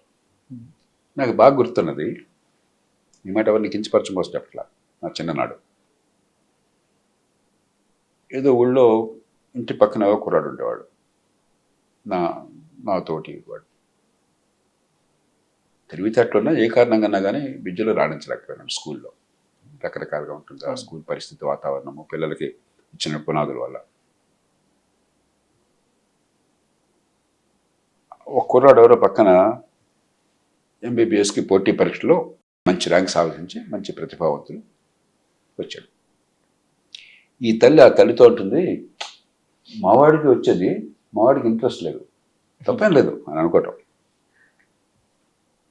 అంటే ఈ రకంగా ఏంటంటే అవతల వాళ్ళు నెగ్గితే నాకేదో అన్యాయం జరగడం వల్ల నెగ్గింది, లేకపోతే నేను పట్టించుకోకపోవటం వల్ల తప్ప అని ఒక ఈర్ష్యాభావము, ఆత్మన్యూనత నుంచి వచ్చిన సమస్యలు. ఈవీఎం విషయం తీసుకోండి ఉదాహరణకి, నాకు బాగా గుర్తుంది 3 నాయకులు. చంద్రబాబు నాయుడు గారు రోజు కంప్యూటర్ గురించి దేశంలో అతి ఎక్కువగా మాట్లాడిన మనిషి ఆయన. ఎన్నికల్లో ఓడిపోగానే, నేను చెప్పేది 2004లో ఈవీఎంల వల్ల అని చెప్పి ప్రకటన చేశాను. సుప్రీంకోర్టుకి వెళ్ళారు, మీకు గుర్తుందో లేదో ఒకసారి చూడండి, పాత్రగడ్డ జరిగండి. కోర్టు వీరి వాదనలన్నీ విన్నారు, పరిశీలించారు, కొట్టేశారు. తమిళనాడులో జయలలిత, ఆమె ఓడిపోయినప్పుడు ఆ సంవత్సరం నాకు గుర్తు రావట్లేదు, సో 2001 అయి ఉంటుంది. 2001లో ఆమెకి నెగ్గింది, 2006లో ఓడిపోయింది. 2006లో అధికారంలో ఉంటే డిఎంకే అప్పుడు కలర్ టీవీలది పనిచేసి డిఎంకే అధికారంలోకి వచ్చింది. ఆవిడ మళ్ళీ ఈవీఎంలు అంది, సుప్రీంకోర్టుకి వెళ్ళింది, కోర్టు కొట్టేసింది. అమరేందర్ సింగ్ పంజాబ్లో కాంగ్రెస్ ముఖ్యమంత్రి, ఆయన ఓడిపోగానే ఈవీఎంలు అన్నాడు, మళ్ళీ కోర్టు కొట్టేసింది. అంటే మళ్ళీ అదే 3 అదే రాష్ట్రాలలో అదే పార్టీ తరఫున డంకా బజాయించి గెలిచారు తర్వాత ఎన్నికలు. గెలిస్తే బ్రహ్మాండం, నా ప్రతాపం, నా గొప్పతనం. ఓడితే అయితే ఈవీఎంలు లేకపోతే జనం తప్పు. ఇది విజ్ఞుల లక్షణం కాదు. ప్రజాస్వామ్యంలో హుందాగల మనుషులు గెలిచినా ఓడినా ప్రజలు తీర్పుని సాధించాలి. అంటే అర్థం ప్రజాస్వామ్యం అద్భుతంగా ఉందని కాదు, ప్రజాస్వామ్యంలో చాలా లోపాలు ఉన్నాయి, నాకేం అనుమానం లేదు దానిలో. నా అంత గట్టిగా దాని గురించి చెప్పినవాడు ఇంకొకరు లేడు. దాని పరిష్కారం కోసం విషయం, ఎందుకు ఎన్నికల్లో డబ్బు ప్రభావం ఎంత ఉంది, దాన్ని ఎలా మార్చాలి, ఎన్నికల వ్యవస్థను మారుతాము, అధికారాన్ని వికేంద్రీకరించి జనానికి మా డబ్బులు ఎక్కడికి పోతున్నాయి, ఎవరిని ఎన్నుకుంటే ఏం జరుగుతుంది అర్థమయ్యే వ్యవస్థ నిర్మాణం చేద్దాము, ఓటు విలువ అర్థమయ్యేట్టు చేద్దాము, చట్టబద్ధ పాలన ఉండేట్టుగా ప్రధానమంత్రి అయినా ముఖ్యమంత్రి అయినా సామాన్యులైనా సరే చట్టం ఒక రకం చూసేట్టుగా పకడ్బందీ ఏర్పాటు ప్రపంచంతో ఉన్న మనం చేద్దాము. అవినీతి పోవడం కోసం చాలా మార్గాలు ఉన్నాయి, కొన్ని రంగాల్లో అవి చేసినప్పుడు విజయం సాధించాం, చేయనప్పుడు ఇంకా అవినీతి కొనసాగుతుంది, అలా ఇవన్నీ చేద్దాం. కానీ అసలు ఎన్నికల్లో గెలుపోవటమే జీవన్మరణ సమస్య, నేను గెలిస్తే ప్రజాస్వామ్యం, నువ్వు గెలిస్తే ప్రజాస్వామ్యం లేదని చెప్పన్నది బోటపు వాదనే కాదు, ప్రమాదకరమైన వాదన. ఏమవుతుందంటే అసలు మన దేశాన్ని చూస్తే ప్రజాస్వామ్య వాసన లేని దేశాలు మనం చూస్తే అలా అబ్బురపడుతుంటాం. అలాంటి దేశాలతో మనం పోల్చుకుని ఆ దేశాల్లో ఏదో ఉద్యమాలు వస్తాయి. ఒక బంగ్లాదేశ్లో వచ్చింది, ఒక నేపాల్లో వచ్చింది, గతంలో అరబ్ దేశాల్లో అరబ్ స్ప్రింగ్ అని చెప్పి వచ్చింది కొన్నేళ్ల క్రితం, మీకు గుర్తుండే ఉంటుంది. బరాక్ ఒబామా రాష్ట్రపతిగా అమెరికాలో ఉండగా కొంతమంది ముందు చూపు లేకుండా అరవింద్ కేజ్రీవాల్ సైతం అప్పుడు ఈ ఇండియా అగేన్స్ట్ కరప్షన్ 2011 ప్రాంతాల్లో కరప్షన్ వ్యతిరేకంగా ఉద్యమం జరుగుతున్నప్పుడు కైరో మూమెంట్ కావాలి, కైరోలో ఈజిప్ట్లో పెద్ద ఎత్తున లక్షల మంది ప్రజలంతా కూడా అక్కడ గుంగూడి ప్రజాస్వామ్యం కావాలని నినదించారు. కైరో మూమెంట్ కావాలి ఇండియాలో అని చెప్పాను. నేను పబ్లిక్గా చెప్పిన, ఏం మాట్లాడుతున్నావయ్యా, ఈజిప్ట్లో వాళ్ళు కుడి చేయి కోసుకుంటారు మన దేశంలో ఉన్న పరిస్థితి రావడానికి. స్వేచ్ఛ ఉంది, స్వేచ్ఛాయుత ఎన్నికలు ఉన్నాయి, ఎన్నికల్లో ప్రజలు నచ్చిన వాళ్ళు ఎన్నికవుతున్నారు, ఎన్నికైన ప్రభుత్వానికి పరిమితులు ఉన్నాయి, స్వతంత్ర రాజ్యాంగ వ్యవస్థలు ఉన్నాయి, స్వతంత్రంగా న్యాయ వ్యవస్థ ఉన్నది. ఇవన్నీ ఉంటే వాళ్ళు చేకూసుకుంటారు. వాళ్ళలాగా ఉండాలని కోరుకుంటున్నామండి. వాళ్ళకంటే 50 ఏళ్ళ ముందు ఉన్నాను కనీసం. మనకు ఆ విజ్ఞత లేక ఏదో ఆవేశంలో గొప్పగా మాట్లాడుతున్నాను అనుకుని చాలా తొందరపాటు ప్రభావం. అదే వాళ్ళ అధికారంలోకి వస్తే అంత అద్భుతంగా ఉంటారు. మనకి దీని నుంచి బయటపడాలి. ఇప్పుడు నరేంద్ర మోడీ గారు సమాధానం చెప్పలేక ఇజ్రాయెల్ పారిపోయారు అనేది రాహుల్ గాంధీ గారు చెప్తున్నారు. దేని గురించి సమాధానం? డీల్, అమెరికా ఇండియా మధ్య డీల్ కుదిరింది. ఆ డీల్ వెనక ఎప్సిన్ ఫైల్స్ ఉన్నాయి, బ్లాక్మెయిల్ చేశారు అమెరికా వాళ్ళు. మీరు కానీ నేను కానీ మోదీ గారి తరఫున ఒకళ్ళతో పుచ్చుకోవాల్సిన అవసరం. మోదీ గారు సమాధానం చెప్తారు, ప్రభుత్వం వాళ్ళు చెప్తారు. కానీ అంతర్జాతీయ సంబంధాల విషయంలో, అందులో సున్నితమైన అంశాల విషయంలో అమెరికా బలమైన దేశం. అమెరికా స్వేచ్ఛా వాణిజ్యాన్ని కావాలని గట్టిగా గత 60-70 ఏళ్లుగా ప్రతిపాదించిన దేశం. అమెరికా మనలాంటి దేశాలకు నచ్చ చెప్పిన దేశం. ఏమైనా మీరు మరీ వంటరోళ్ళు అయిపోతున్నారు, వాణిజ్యం లేకుండా, ఆర్థిక స్వేచ్ఛ లేకుండా, అది మనలాంటి వాళ్ళకి పాఠాలు చెప్పిన దేశం. ఇవాళ అమెరికా స్వేచ్ఛ వాణిజ్యం వద్దు అని మేము ద్వారాలు మూసుకుంటామని చెప్పని గతంలో సోషలిస్ట్ దేశాల్లో మనలాంటి దేశాలు పాటించిన పద్ధతిని వాళ్ళు పాటిస్తామంటారు. కొంచెం విచిత్రమైన ధోరణి. ఓడలు బళ్ళు, బళ్ళు ఓడలని. మీకు గుర్తుందో లేదో, 1991లో అప్పుడు కాంగ్రెస్ పార్టీ అధికారంలో ఉంది. మన పివి నరసింహారావు గారు, మన్మోహన్ సింగ్ గారు. అప్పుడే ప్రపంచ వాణిజ్య ఒప్పందం చర్చలు జరుగుతున్నాయి. అప్పటిదాకా వాణిజ్యం, స్వేచ్ఛ వాణిజ్యం లేదు. చైనా ఆ తర్వాత 2001 ఇప్పుడు చేరింది స్వేచ్ఛ. అప్పటిదాకా WTOలో చేరల వాళ్ళు. ఆ 90ల దశకంలో జరుగుతున్నప్పుడు డంకెల్ అని ఒక ఆయన ఉండేవాడు. ఆ డంకెలు ఈ ప్రపంచ వాణిజ్య ఒప్పందం WTO సంస్థకి అధిపతి, డైరెక్టర్ జనరల్, ఒక అధికారి ఆయన. కమ్యూనిస్టులు ఆ రోజుల్లో మీకు గుర్తుందో లేదో డంకెల్ డ్రాఫ్ట్ అంటే తెలుగులో ఉంటారు, ముసాయిదా అంటారా? ముసాయిదా అంటే భారతదేశంతో ఒప్పందానికి, ప్రపంచ వాణిజ్య ఒప్పందంతో ఒక డ్రాఫ్ట్ తయారు చేశారు. 2 దేశాలు కూర్చొని మార్పులు చెప్పులు చేసుకుని సంతకం పెట్టింది మన దేశం. ఆ డంకెల్ డ్రాఫ్ట్ ఎవరికి తెలియదు. మనకైనా ఈ వాణిజ్య ఒప్పందాలు తెలుసా? నాకు ఇప్పటికేసరికి తెలియదు. దాన్ని దేశమంతా గందరగోళం చేసి ప్రచారం చేశారు. డంకెల్ డ్రాఫ్ట్ చాలా అన్యాయం, దేశం మునిగిపోతుంది, వలస పాలన అయిపోతుంది, మళ్ళీ ఇంకోసారి బ్రిటిష్ వాళ్ళు వచ్చి మన దేశాలంతా కొల్లగొట్టినట్టాను, ఈ దేశాలు ఆక్రమించుకున్నట్టాను, అన్యాయం జరిగిపోతుంది. రైతుల భుజాల మీద తుపాకీలకు పెట్టారు. ఏ రైతులకి ఈ మూర్ఖపు విధానాల వల్ల నష్టం జరిగిందో ఈ దేశంలో, నిత్యావసర వస్తువుల చట్టం, రైతుకి ఆర్థిక స్వేచ్ఛ లేకుండా, రైతుకి అమ్మే హక్కు లేకుండా, రైతుకి నిల్వ ఉంచుకునే హక్కు లేకుండా దాన్ని నేరంగా చేసింది ఇలాంటి మూర్ఖపు విధానాలు. ఆ విధానాన్ని సమర్థించి అవి కావాలని గట్టిగా పట్టుబట్టి తీసుకొచ్చిన వాళ్ళు అదే రైతుల సంక్షేమం కోసం ఉన్నామని చెప్పని ఈ డంకెల్ డ్రాఫ్ట్ లాంటి పేరుతో గందరగోళం చేశారు ఆ రోజులు. ఫాస్ట్ ఫార్వర్డ్ 35 ఏళ్ళు దాటిపోయింది. వాళ్ళు వలస చేస్తారు, ఈ దేశంతో దోచుకుపోతారు, మళ్ళీ తెల్లవాళ్ళ ఆక్రమణలకు వలస రాజ్యం అయిపోతుందని మనం బాధపడితే వీళ్ళంతా వచ్చి మమ్మల్ని వలస రాజ్యం చేసి పారేశారు, వీళ్ళంతా మా దేశాన్ని దోచుకుపోతున్నారు, మాకు వద్దు మరు అని వాళ్ళు అంటున్నారు, మనం అంటలా. దానిలో ఎంత వాస్తవం ఉంది వాళ్ళ ఆనాటి వాదనలో? ఈనాటి వాదనలో కూడా అంతే ఉంది. 2 దేశాల మధ్య ఒప్పందాలు ఉన్నప్పుడు మన దేశ ప్రయోజనాలను మనం కాపాడుకుంటాం, వాళ్ళ దేశ ప్రయోజనాలను వాళ్ళు కాపాడుకుంటారు. ఇతర సంబంధాల కారణంగా కొన్ని చూపించుకుంటాం. నేను మీతో ఈ ఒప్పందం ఇట్లా ఉంచి వేరే అవసరం ఉందనుకోండి, నేను కొంచెం ఉదారంగా ఉంటాను, మీకు నాతో అవసరం ఉందో మీరు కొంచెం ఉదారంగా ఉంటారు. అంతేగాని మన ఇద్దరు ఒప్పందం కుదుర్చుకున్నప్పుడు సుబ్బారావు గారికి అన్ని నష్టం వచ్చేట్టుగా నేను చేస్తా అంటే మీరు సంతకం ఎందుకు పెడతారు? అన్ని నాకు నష్టం వచ్చేట్టుగా నేను సంతకం ఎందుకు పెడతాను? కానీ సార్ ఈ డీల్లో ఓవరాల్గానేమో వాళ్ళు 10% వేశారు. బట్ నిన్న ఆయన మాట్లాడుతూ స్టేట్ ఆఫ్ యూనియన్ స్పీచ్లో మళ్ళీ 15% యాడ్ చేశారు. అది భారతదేశానికి ప్రత్యేకం కాదు. ఇప్పుడు అమెరికా ఈవేళ ఒక ప్రత్యేకమైన ఐసోలేషనిస్ట్ పంథాలో ఉంది. ప్రపంచానికి ద్వారాలు మూసేస్తాము, నా దేశానికి కనుక దిగుమతులు వస్తే నా దేశం మునిగిపోతుంది అని ఒక భావనలో ఉన్నారు. కాబట్టి మనం అని కూడా కాదు, ఏ దేశం అందరికీ పెట్టేస్తున్నాడు అట్లా. బ్రిటన్కి ఉంది, జపాన్కి ఉంది, జర్మనీకి ఉంది, ఇండియాకి ఉంది. మనకు అది అసలు అవసరం లేదు. వాళ్ళు 15 కర్మ 100% పెట్టుకోవాలి. మనకు కావాల్సింది ఏంటి? అక్కడ ఎంత పెట్టుకున్నా కూడా నష్టం వరకు ఆ దేశ ప్రజలకి. దిగుమతి అయ్యే వస్తువు కనుక ఎక్కువ ధర వచ్చినట్టయితే చెల్లించాల్సింది ఎవరు? అక్కడ ఉండేట పౌరులు, ఆ దేశ ప్రజలు. కాబట్టి మనకది ఇబ్బంది కాదు. మనకి ఎక్కడ ఇబ్బంది అవుతుంది? నేను ఇంకో దేశంతో పోటీ పడుతున్నా, ఉదాహరణకి భారతదేశం బంగ్లాదేశ్తో, లేకపోతే థాయిలాండ్తో కొన్ని వస్తువుల్లో, లేకపోతే దుస్తులు అలాంటి వాటిల్లో వియత్నాంతో, మరికొన్ని వస్తువులు మరికొన్నితో పోటీ పడుతున్నాం. మనం అమ్మాలనుకుంటున్నాం, వాళ్ళు అమ్మాలనుకుంటున్నారు. ఇద్దరు మార్కెట్లో కూర్చున్నాం, మన సరుకులు అమ్ముకోవడానికి ప్రయత్నం చేస్తున్నాం. మన దాని మీద 15% వేసి వాళ్ళ దాని మీద ఏమీ సుంకం లేదనుకోండి, వాళ్ళ వస్తువులు ఆ దేశంలో చౌకవుతాయి. కాబట్టి కొనేవాడు వాళ్ళది కొంటాడు, మనది కొంటాడు. కాబట్టి మనం చూడాల్సింది వాళ్ళు ఎంత సుంకం వేశారనేది వాళ్ళ దేశం విషయం. మనకెందుకు? రేపు పొద్దున్న తెలుస్తుంది ఆర్థిక వ్యవస్థ ఏమవుతుంది, నష్టం లాభం ఆ దేశస్తుని చూసుకుంటారు. మన దేశం మనం సుంకం వేస్తే అంతే మన ఇష్టం. అది మనకు కావాల్సిందల్లా నాతో పోటీ పడే వాళ్ళతో పోలిస్తే నాకు సమానంగా అన్నా ఉండాలి, నాకు కొంచెం వాళ్ళకంటే తక్కువ అన్నా వాడు భారం పడాలి. ఇంక మిగతా అనవసరం మనం. అంచేత వాడు సుంకం వేశాడా లేదా ఇవన్నీ ఇర్రెలవెంట్.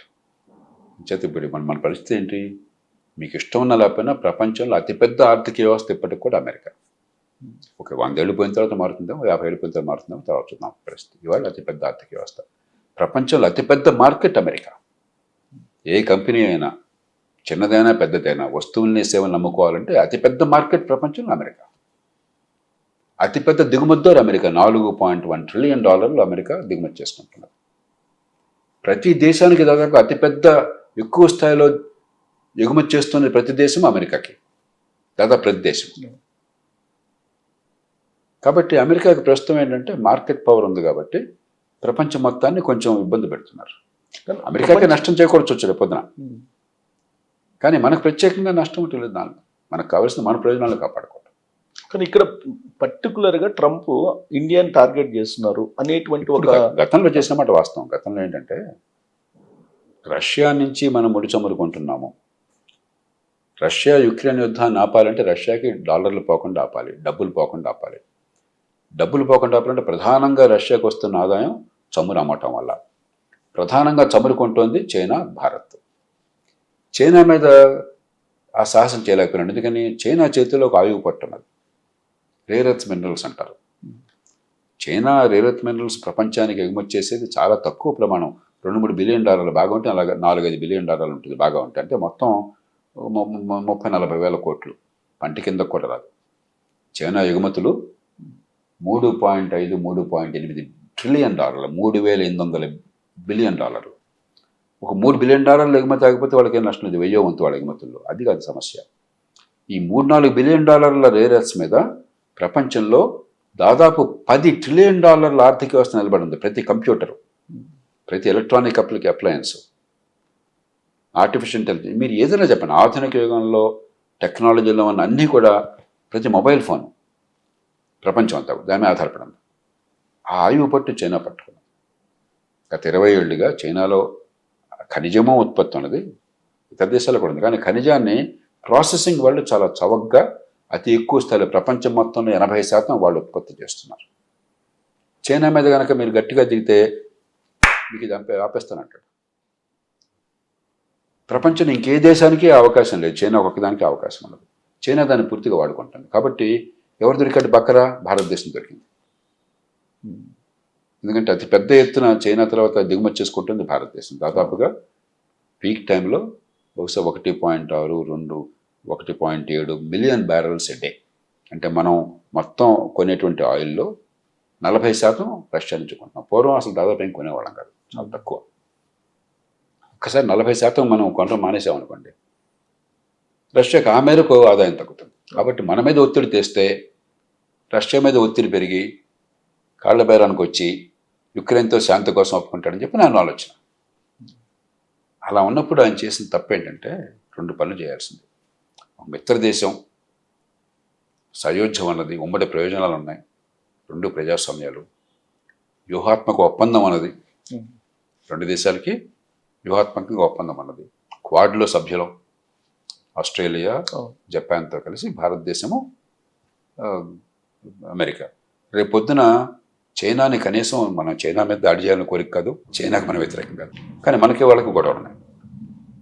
ఈ నేపథ్యంలో చైనా నిలవరించాలి, వాళ్ళు మరీ దూకుడుగా వెళ్లకుండా అని చెప్పంటే భారతదేశం అవసరం, పెరుగుతున్న దేశం, ఇంత జనాభా ఉన్న దేశం, ఇంత మార్కెట్ ఉన్న దేశం. కాబట్టి ఏం చేయాల్సింది, ఏమాత్రం విజ్ఞత ఉన్న రాష్ట్రపతి అయినా కూడా అక్కడ మనతో కూర్చుని సమస్య ఇది, ఎలా చేద్దాం, ఏం చేద్దాం అని సంప్రదించేయాల్సింది ఒకటి. రెండు, మన మీదే ప్రత్యేకంగా ఒత్తిడి పెట్టకుండా ఏ దేశం కొన్నా కూడా, ఏ కంపెనీ కొన్నా కూడా రష్యన్ ఆయిల్ మేము ఆంక్షలు పెడుతున్నాం, ఆర్థిక ఆంక్షలు పెట్టండి. ఎందుకంటే ఆర్థిక శక్తి అమెరికాకు ఉంది, డాలర్ లేకుండా వ్యాపారం జరగదు ప్రస్తుతం ఉన్న పరిస్థితుల్లో. ఆ పని పెట్టారనుకోండి గొడవ, అది కాకరకారంగా అందరూ నెరవేరుస్తారు, ఎవరి మీద కూడా మన దాడి ఉండదు. కానీ ట్రంప్ ఏంటంటే తెంపరితనం, తొందరపాటు, ప్రగల్భాలు, హడావుడిగా చేసేయటం, ఒక డ్రమాటిక్గా చేసినట్టు కనిపించడం, ఆ కారణంగా చేశాడు. నిన్నటి స్పీచ్లో కూడా సార్ ఆపరేషన్ సింధూర్ గురించి కూడా మాట్లాడారు ఆయన. మొన్న గురించి అన్నీ మార్చాడు. ప్రపంచంలో అసలు నేను లేకపోతే 8-9 యుద్ధాలు లేకపోతే పాటి ప్రపంచ యుద్ధం వచ్చేది అన్నాడు. ఇప్పుడు ప్రగల్భాలు పలికే వాళ్ళని వదిలేసేయాలి. మనకు కావాల్సిన ట్రంప్ ఏంటో కదా, ట్రంప్కి మనం పిల్లనివ్వట్లా. మనకి ఇష్టం ఉన్న లేకపోయినా ట్రంప్ ఆ దేశానికి రాష్ట్రపతి, మనకు ఇష్టం లేకపోయినా ఆ దేశం ప్రపంచంలో అత్యంత సంపన్నమైన, అత్యంత శక్తివంతమైన దేశం. మనం చాలా ఒడుపుగా మన ప్రయోజనాలు సాధించుకోవాలి. అంతేగాని ప్రతిదానికి నోట్లో నిలబెట్టి అరిచామనుకోండి, కొన్ని సందర్భాల్లో ఎక్కువగా మాట్లాడితే నష్టం మనకి. కానీ ఆయన ఏం మాట్లాడినా కానీ డైరెక్ట్గానో ఇండైరెక్ట్గానో ఈవెన్ మారుమూల గ్రామాలకు కూడా ఆ ఎఫెక్ట్ అయితే కనిపిస్తుంది మనకి. ప్రపంచం అంతా మనకే కాదు, మనం మళ్ళీ మన గురించి ప్రత్యేకంగా ఆయనకి ప్రేమ లేదు, ద్వేషం లేదు. కానీ ప్రపంచం మొత్తం బ్రిటన్కి అమెరికాకి ఎంతటి ప్రగాఢమైన సంబంధాలు ఉన్నాయి. మొన్న కూడా అమెరికా విదేశాంగ మంత్రి మీ నుంచి మేము వచ్చాం, మీ సంస్కృతి మా సంస్కృతి అని చెప్పాడు మార్కో రూబియో. అలాంటి బ్రిటన్, మీ గుర్తుందో కొన్ని నెలల క్రితం ఈ గాజా పీస్ ఒప్పందం వచ్చినప్పుడు వీళ్ళందరినీ ఈజిప్ట్లో ఆల్షరాలో ఎక్కడికో ఈయన పిలిపించాడు. ఈ యూరప్లో నాయకులందరినీ కూడా, జర్మన్ ఛాన్సలర్ని, బ్రిటిష్ ప్రధానమంత్రిని, కెనడా ప్రధానమంత్రిని, మరి ఇటలీ, ఫ్రాన్స్, అన్ని దేశాలు, ఫ్రాన్స్ అధ్యక్షులు అందరూ వచ్చారు. ట్రంప్ గారు మరి అందరి నాయకుడు కదా, అగ్రరాజ్యాలకి, అలాగే సంపన్న దేశాలకి ఆయన ప్రెస్ మీట్ హోల్డ్ చేస్తున్నాడు. మధ్యలో యూకే ఎక్కడ అన్నాడు, బ్రిటన్ ఎక్కడ అన్నాడు. ప్రధానమంత్రి ఏదో స్కూల్ పిల్లలాగా చేయెత్తాడు, ఇట్లా రా అన్నాడు ఆయన, కీర్ స్టార్మర్ని. వచ్చాడు, వెరీ గుడ్, నువ్వు కూడా వచ్చాను పంపించాడు. ఆయన ఏమనుకున్నాడు, ఒక దేశాధినేత మరొక దేశాధినేత పిలుస్తున్నాడు, ఒక మాట నువ్వు అని మాట్లాడాలంటాడు అనుకున్నాడు. ఆయన చిన్నపుచ్చు తిరిగి వెళ్ళిపోయాడు. కాబట్టి ట్రంప్కి దౌత్య సాంప్రదాయాలు, మర్యాదలు, ఇతర దేశాల హుందాతనాన్ని గౌరవించడం, గుర్తించడం, ఇతర దేశాల సార్వభౌమత్వాన్ని గుర్తించడం, ఇలాంటి సాంప్రదాయాలు లేవు. మామూలుగా మీరు ఎంత గొప్ప దేశమైనా, ఎంత పెద్ద దేశమైనా, ఎంత చిన్న దేశం ఆధిపత్యం మీరు మాట్లాడినా కూడా దేశాధినేతకి మీరు ఒక మంచి గౌరవాన్ని ఇస్తారు, మీరు వాడే భాష కానీ, బహిరంగంగా ప్రదర్శించే తీరు కానీ. కానీ లేవు. కానీ ఆ దేశానికి అధిపతి ఆయన. ప్రపంచంలో అత్యంత సంపన్నమైన దేశం అది, ప్రపంచంలో అత్యంత శక్తివంతమైన దేశం. మన ప్రయోజనాలను కాపాడుకుంటామా, గిల్లి కజ్జాలు పెట్టుకుంటామా? ఈ ప్రయోజనాలను కాపాడుకునే విషయంలోనే తల వంచారు నరేంద్ర మోడీ గారు అనేది కదా ఇప్పుడు కాంగ్రెస్ వాళ్ళు చెప్తారు. విమర్శ ఎప్పుడు మంచిదే, హేతుబద్ధమైన విమర్శ, వాస్తవాల ఆధారంగా విమర్శ మంచిదే. కానీ కొంచెం లోతుగా ఈ పరిస్థితులు గమనించిన వాళ్ళకి, పరిశీలించిన వాళ్ళకి ఈ ఒప్పందం చూస్తే ఖచ్చితంగా ఇది మనకు మేలు చేసే ఒప్పందం. ఆ తర్వాత ఆ పరిస్థితులు వేగంగా మారిపోతున్నాయి. సుప్రీంకోర్టు కొట్టేసింది అసలు వాళ్ళు పెట్టినటువంటి సుంకాలని. మళ్ళీ ఈయన వేరే చట్టం మీద మళ్ళీ సుంకాలు తీసుకొచ్చాడు. కాబట్టి ఈ అన్సర్టెంటీ అంటారు, అనిశ్చిత పరిస్థితి ప్రపంచం అంతా ఉంది. ఎందుకంటే అమెరికాకు బాగా జలుబు చేస్తే ప్రపంచం తుమ్మాల్సి వస్తుంది, మీకు ఇష్టం లేకపోయినా పరిస్థితి. కాబట్టి ఆ తుమ్మటంలో మనం కూడా భాగం, మనం ప్రత్యేకంగా ఏం లేదు. కానీ పర్టికులర్ సార్ ఈ డీల్లో అగ్రికల్చర్ ప్రొడక్ట్స్ దెబ్బతింటే మనకి అనేటువంటి అంశాన్ని బాగా తీసుకొస్తున్నారు కదా. మన ప్రధాన ఉత్పత్తులు ఎక్కడ దానిలో అసలు వాళ్ళకి పోటీ లేకుండా మనం ఆపుకుంటున్నాం. మనం చాలా తక్కువగా ఉత్పత్తి చేసేవి కొన్ని ఉన్నాయి, డ్రై ఫ్రూట్స్, ఇది పిస్టా, లేకపోతే ఆల్మండ్స్, బాదం అంటాం, లేకపోతే ఇతర డ్రై ఫ్రూట్స్ ఉన్నాయి. అవి ప్రధానంగా వచ్చేది ఇక్కడ దేశానికి. ఎంతమంది రైతులు ఉన్నారు ఈ దేశంలో? కాబట్టి మనం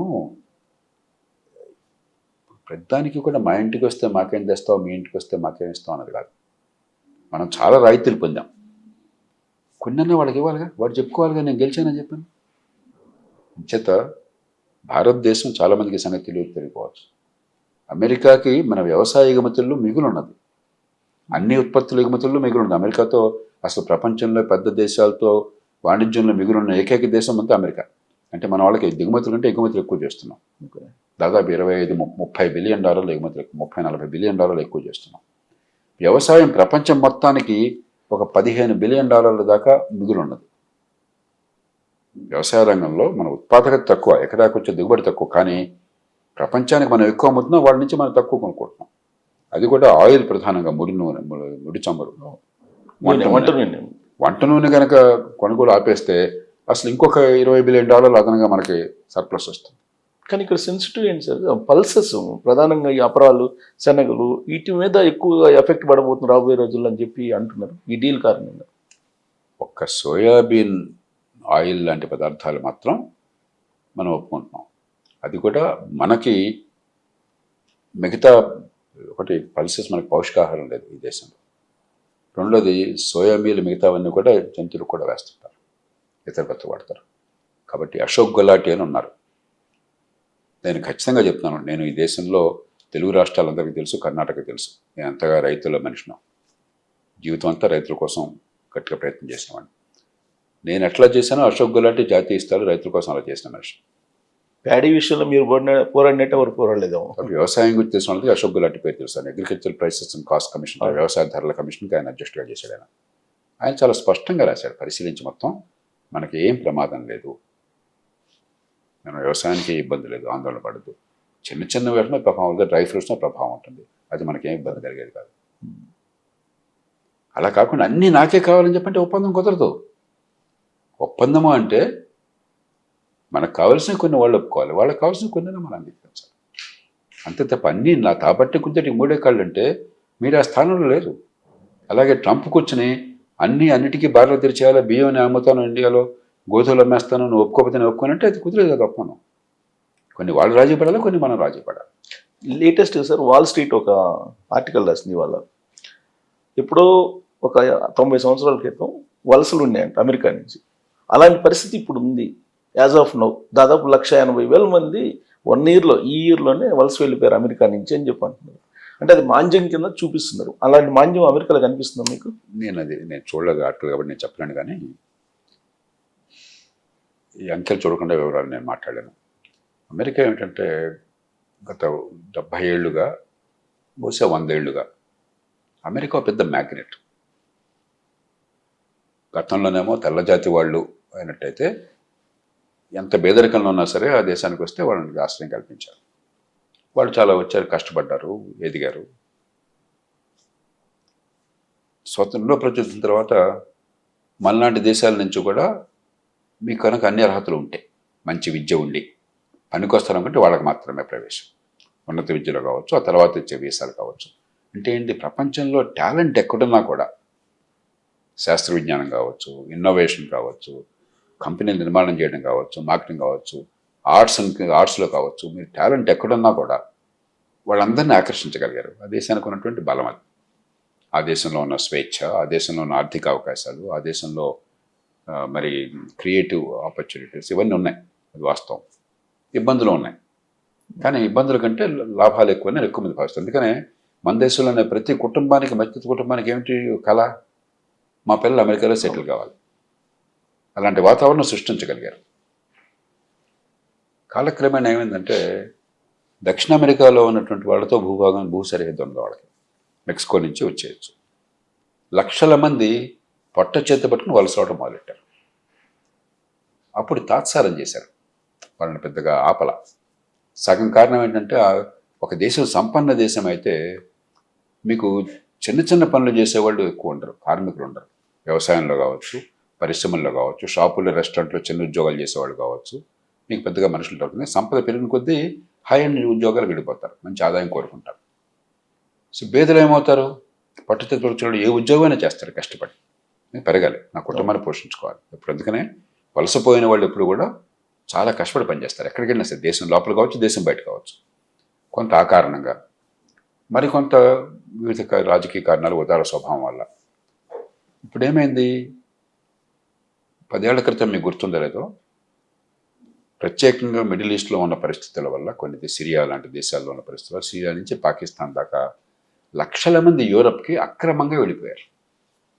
యూరప్ ఏమో ఏదో గొప్ప మానవవాదం అన్న భావంతో, బహుశా మితిమీరినట్టు ఆదర్శ భావంతో అందరికీ ఆహ్వానం పలికింది. ఆ తర్వాత ప్రతి దేశం తిరిగి ఏడుస్తున్నది. ఇప్పుడు ఆ దేశంలో సమాజాలు ఎదురు తిరిగినాయి. మనం ఇక్కడ నిర్మాణం చేసుకుంటే ఈ దేశాన్ని, సహజంగా జాతి వచ్చేస్తుందండి. మన తెల్ల జాతి వాళ్ళం, క్రైస్తవనం, ఎంత కష్టపడ్డాం, ఈ నిర్మాణం చేసాం, ఇక్కడ ఒక సంక్షేమ రాజ్యం నిర్మాణం చేసాం, మన పన్నుల డబ్బుతో ఒక డబ్బులు ఉంటున్నాం, వీళ్ళంతా వచ్చి కొల్లగొట్టం ఏంటమ్మా, నిజం కావచ్చు, అబద్ధం కావచ్చు.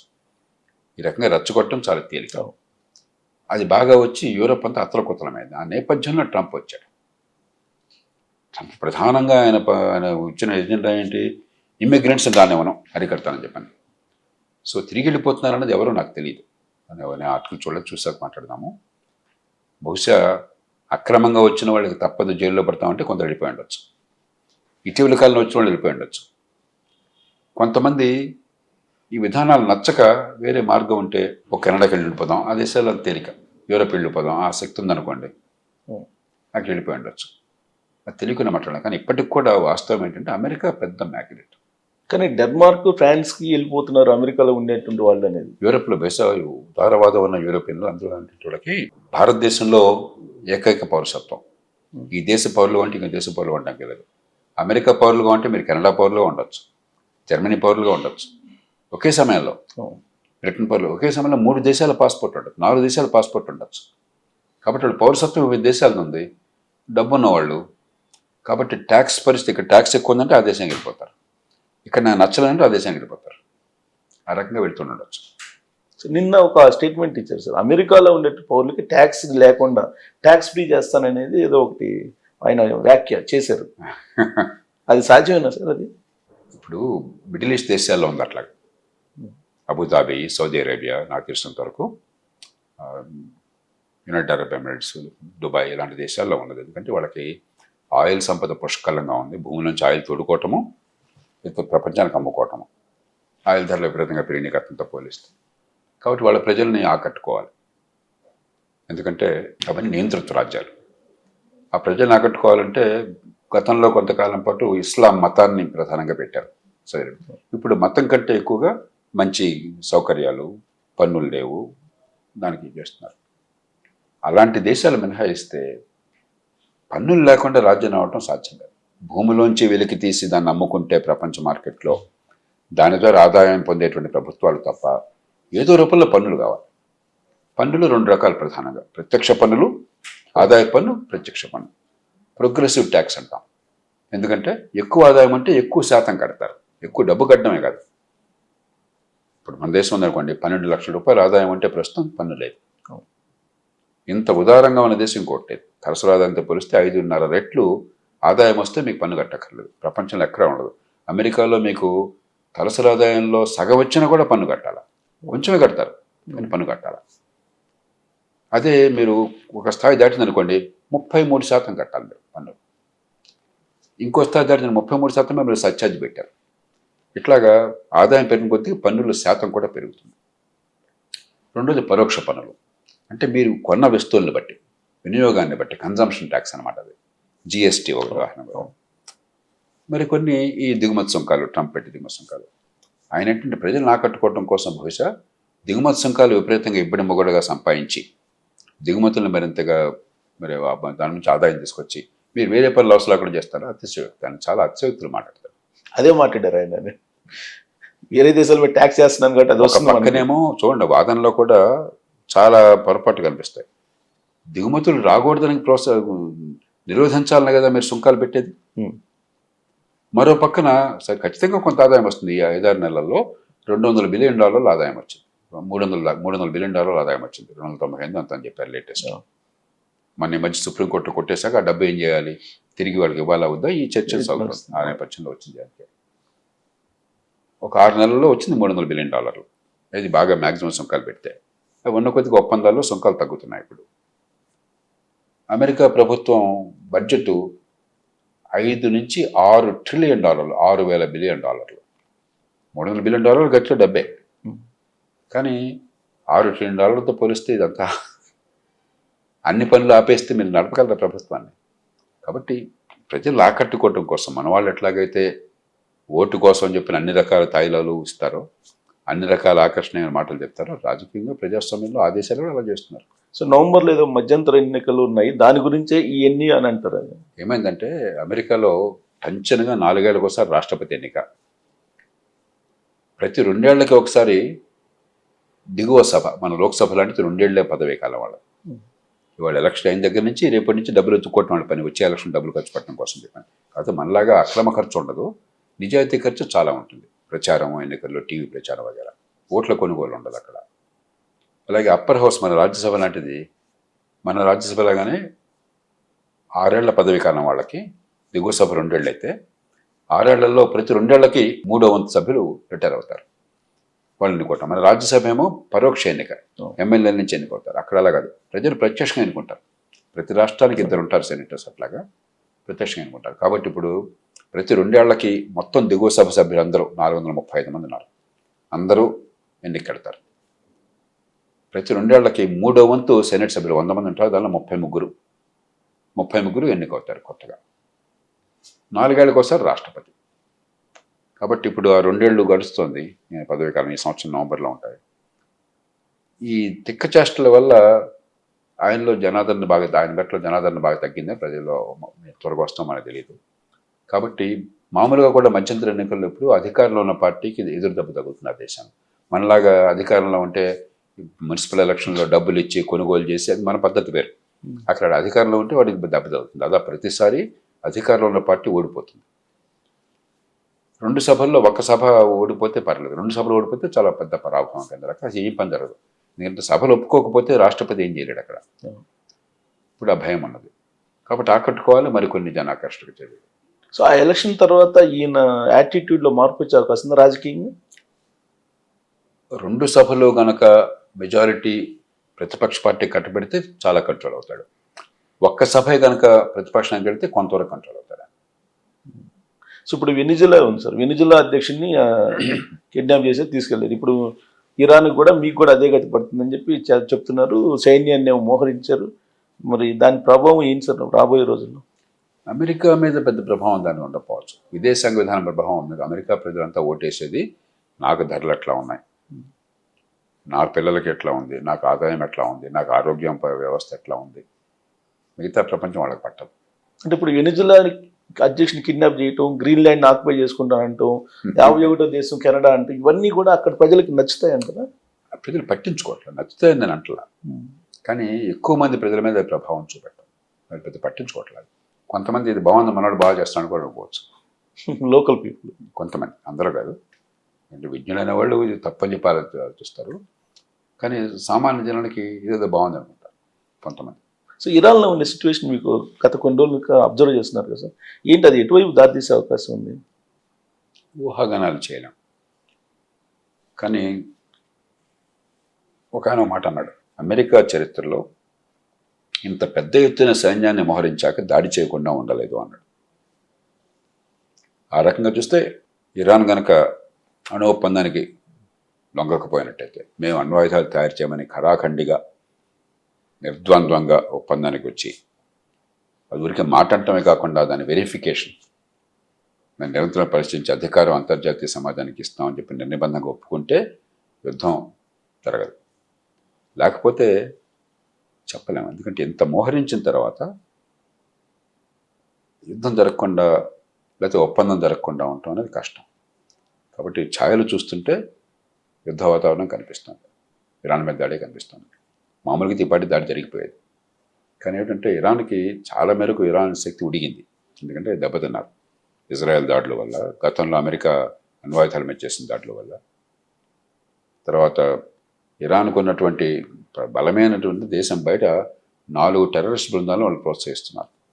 హెజ్బుల్లా లెబనాన్లో ప్రధానంగా, గాజాలో ఉన్నది హమాస్, హౌతీస్ అని చెప్పని యెమెన్లో, 4 ముస్లిం బ్రదర్హుడ్ అని చెప్పని మీకు ఇరాక్ ఇతర ప్రాంతాల్లో. ఈ 4 చాలా వరకు వాళ్ళ సైనిక పాఠం పూర్తిగా పోయింది. వాళ్ళ మిసైల్స్ ఉన్నాయి, వాళ్ళకి ఆయుధాలు ఉన్నాయి. వాళ్ళందరినీ గత 2-3 సంవత్సరాల యుద్ధంలో, 2 ఏళ్ల యుద్ధంలో ఇజ్రాయెల్ బాగా వాళ్ళని పతనం చేసింది.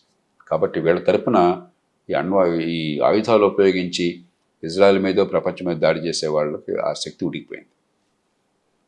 కానీ ఇజ్రాయెల్లో ఇంకా చాలా పెద్ద ఎత్తున మిసైల్స్ ఉన్నాయి, క్షిపణులు ఉన్నాయి. ఆ క్షిపణుల్ని వేలాదిగా ఇజ్రాయెల్ మీద ప్రయోగించవచ్చు, అమెరికా మిత్ర దేశాలుగా ఉన్నటువంటి ఇతర ముస్లిం దేశాలను ప్రయోగించవచ్చు. ఆయిల్ ఉన్న దేశాలు, సౌదీ అరేబియా ఉందనుకోండి, అబుదాబి ఉందనుకోండి, కువైట్ ఉందనుకోండి, ఇరాక్ మీద దాడి చేయరు. ఇరాక్ షియాలది, వాళ్ళ మతం చెందిన వాళ్ళు షియాలు. కానీ ఇంకా ఇతర దేశాలు ఉన్నాయి, అది దాడి చేశారనుకోండి ప్రపంచం అంతా అల్లకల్లోనే అయిపోతుంది. అలాగే గల్ఫ్ ఆఫ్ హార్ముజ్ అని చెప్పని, ఆ పర్షియన్ గల్ఫ్ అంటారు, అరేబియన్ గల్ఫ్ అంటారు.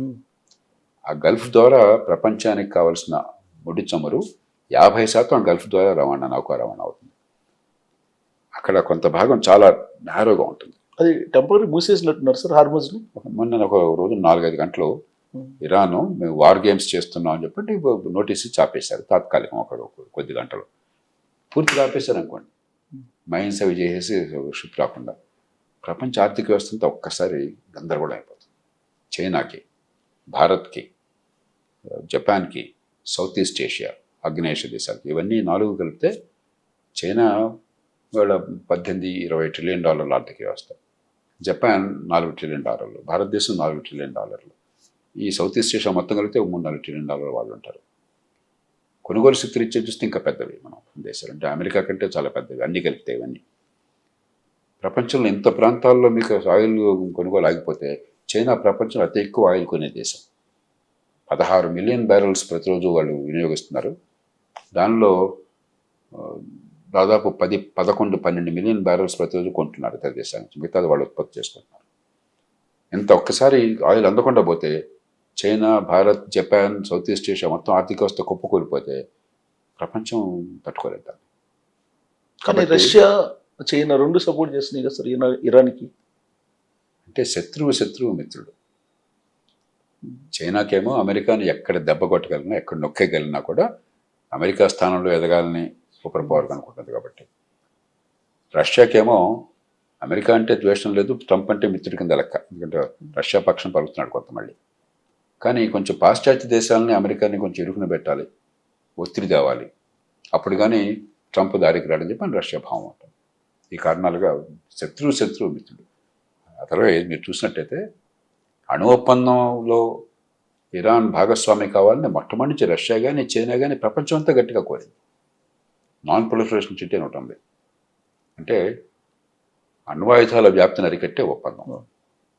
ఆ ఒప్పందం ప్రకారం అణ్వాయుధాలు ఉన్న దేశంగా ఇరాన్ రాకూడదని ప్రపంచంతో కోరుకుంటుంది. కానీ ప్రస్తుతానికి ఏంటంటే తాత్కాలిక పరిస్థితుల్లో శత్రువు మిత్రుడు కాబట్టి కాస్త గిల్లికజ్జాలు పెట్టారు. కానీ ఖమేనీ చాలా సీరియస్గా చెప్తున్నారు కదా సార్. ఆయన వ్యాఖ్యలను బట్టి చూస్తే కనుక అమెరికా సైన్యం మీద మేము యుద్ధానికి రెడీ అన్నట్టుగా చెప్తున్నారు. అంటే ఇప్పుడు అలా అనకపోయినట్టయితే దాడి చేస్తారు.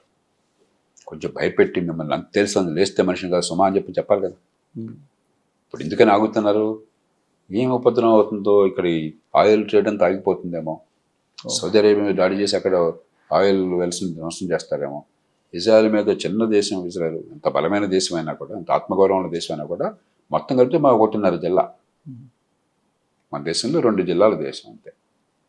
ఇంత చిన్న దేశంలో వేలాదిగా క్షిపణులు వెళ్ళిపోతే ఇజ్రాయెల్ వాళ్ళు చాలా స్వీయ రక్షణ వాళ్ళకు ఉన్న డిఫెన్స్ ఉన్నా కూడా దాన్ని దాటి ఛేదించవచ్చేమో అనవసరంగా ఈ భయం. అందుకని ఇప్పుడు ఊగిసలాట, ఇరాన్ వల్ల ఈ ప్రమాదం ఎంతవరకు ఉంది, ఆ ప్రమాదాన్ని మనం అరికట్టగలమా అనుకుంటే యుద్ధం గ్యారంటీ జరుగుతుంది. సో థర్డ్ వరల్డ్ వార్కి థర్డ్ వరల్డ్ వార్ రాదు. ఊళ్ళో అక్కడ పాకెట్ వార్ అక్కడ అవుతుంది.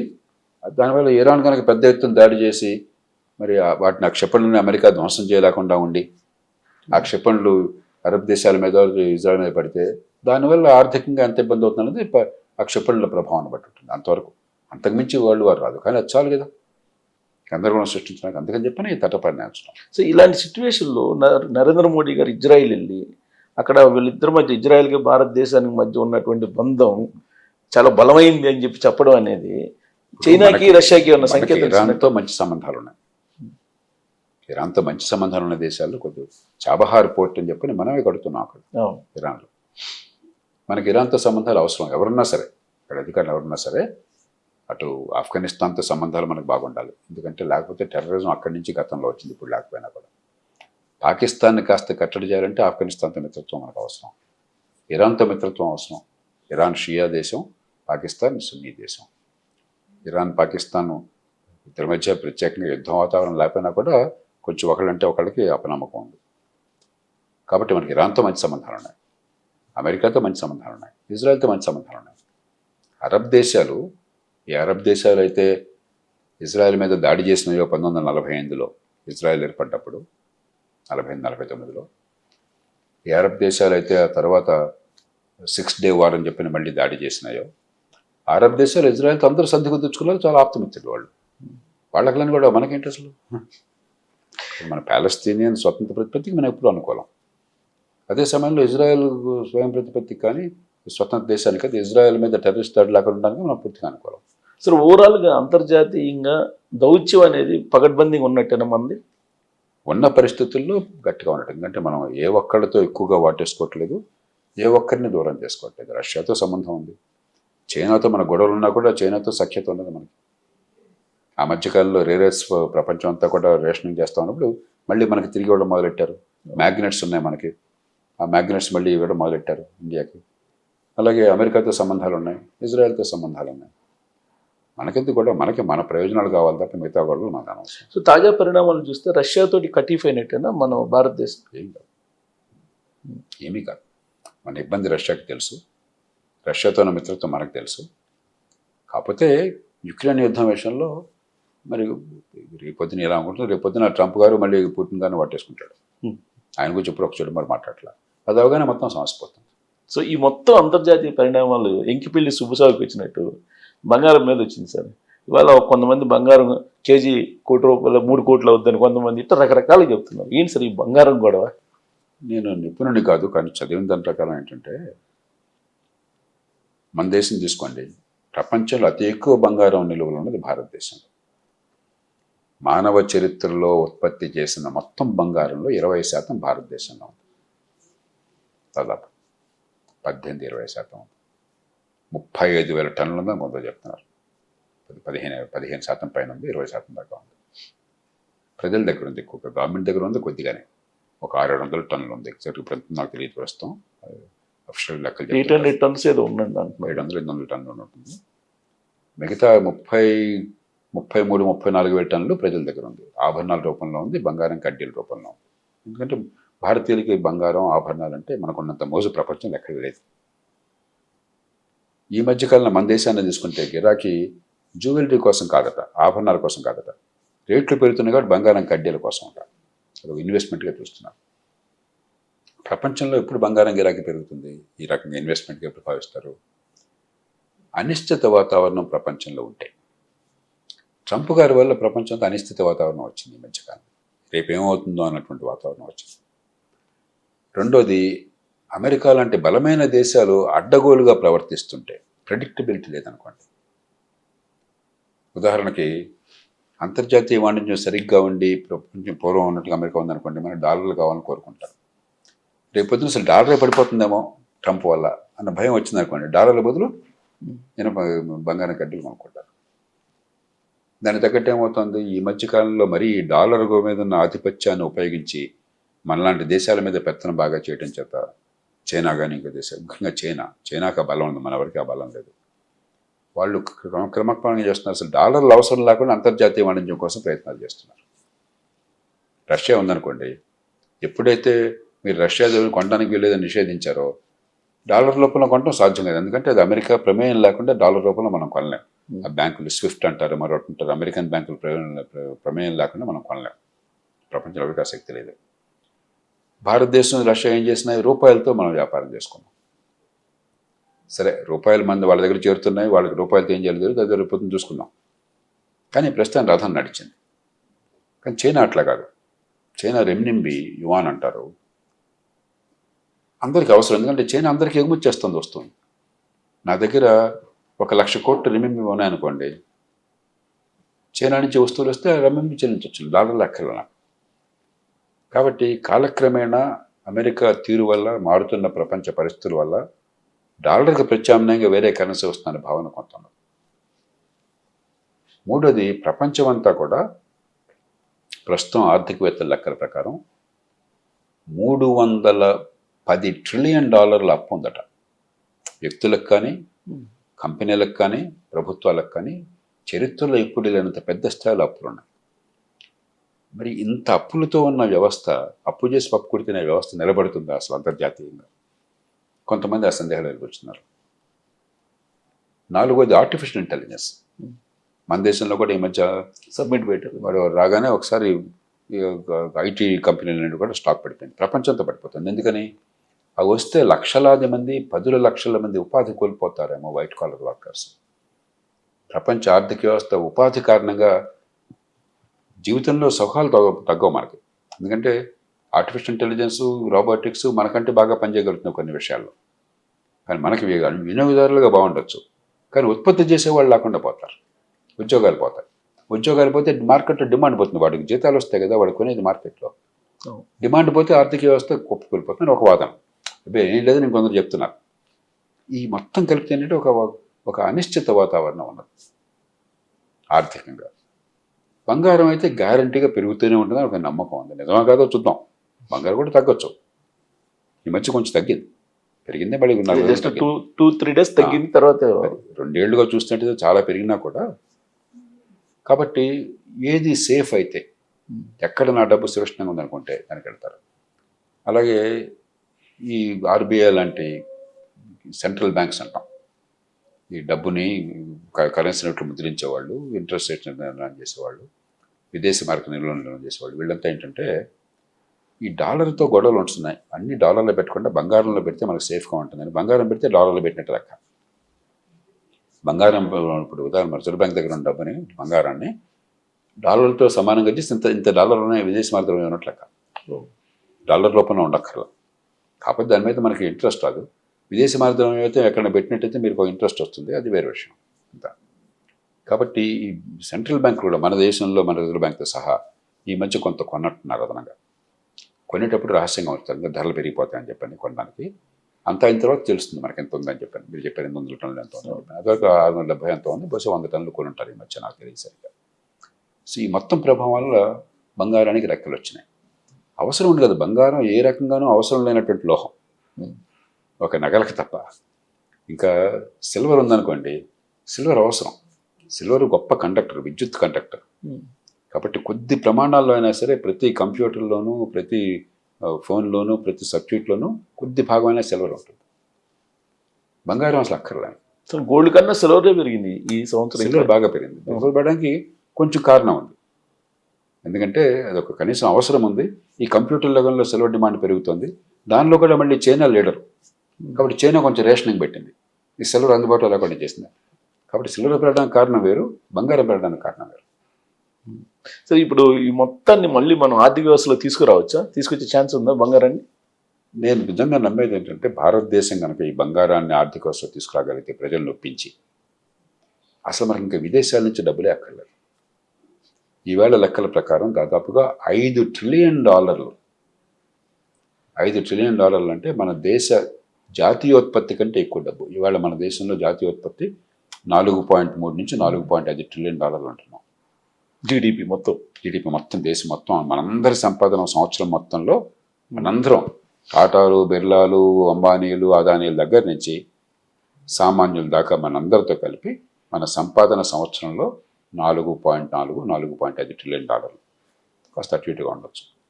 అంతకంటే ఎక్కువ డబ్బు బంగారం రూపంలో మన ఇళ్లలో ఉంది. నా దృష్టిలో కొంతమంది ఆర్థికవేత్తలు ఒప్పుకోరు, ఎందుకంటే బంగారం ఎప్పుడు కొన్నారో తెలియదు, ఎలా కొన్నారో తెలియదు. కొంతమంది బ్లాక్ మనీతో కొని ఉండొచ్చు, క్యాష్తో కొని ఉండొచ్చు. కానీ ఇవన్నీ పక్కన పెట్టేసి మీ బంగారం మీదే, మార్కెట్లోకి తీసుకొచ్చేయండి. విదేశాలు దిగుమతి లేకుండా ఇక్కడ బంగారాన్ని మనం రీసర్క్యులేట్ చేద్దాం. బ్యాంకుల్లో పెట్టండి. ఇప్పుడు డిక్లేర్ చేసి పెట్టిన వేరే పనులు ఏమి వేయం అదనంగా. చిన్న ఇంట్రెస్ట్ ఇస్తాం, 0.5% ఇస్తాం, 1% ఇస్తాం, కనీసం ఎంతోమంది డబ్బులు ఇస్తాం మనం.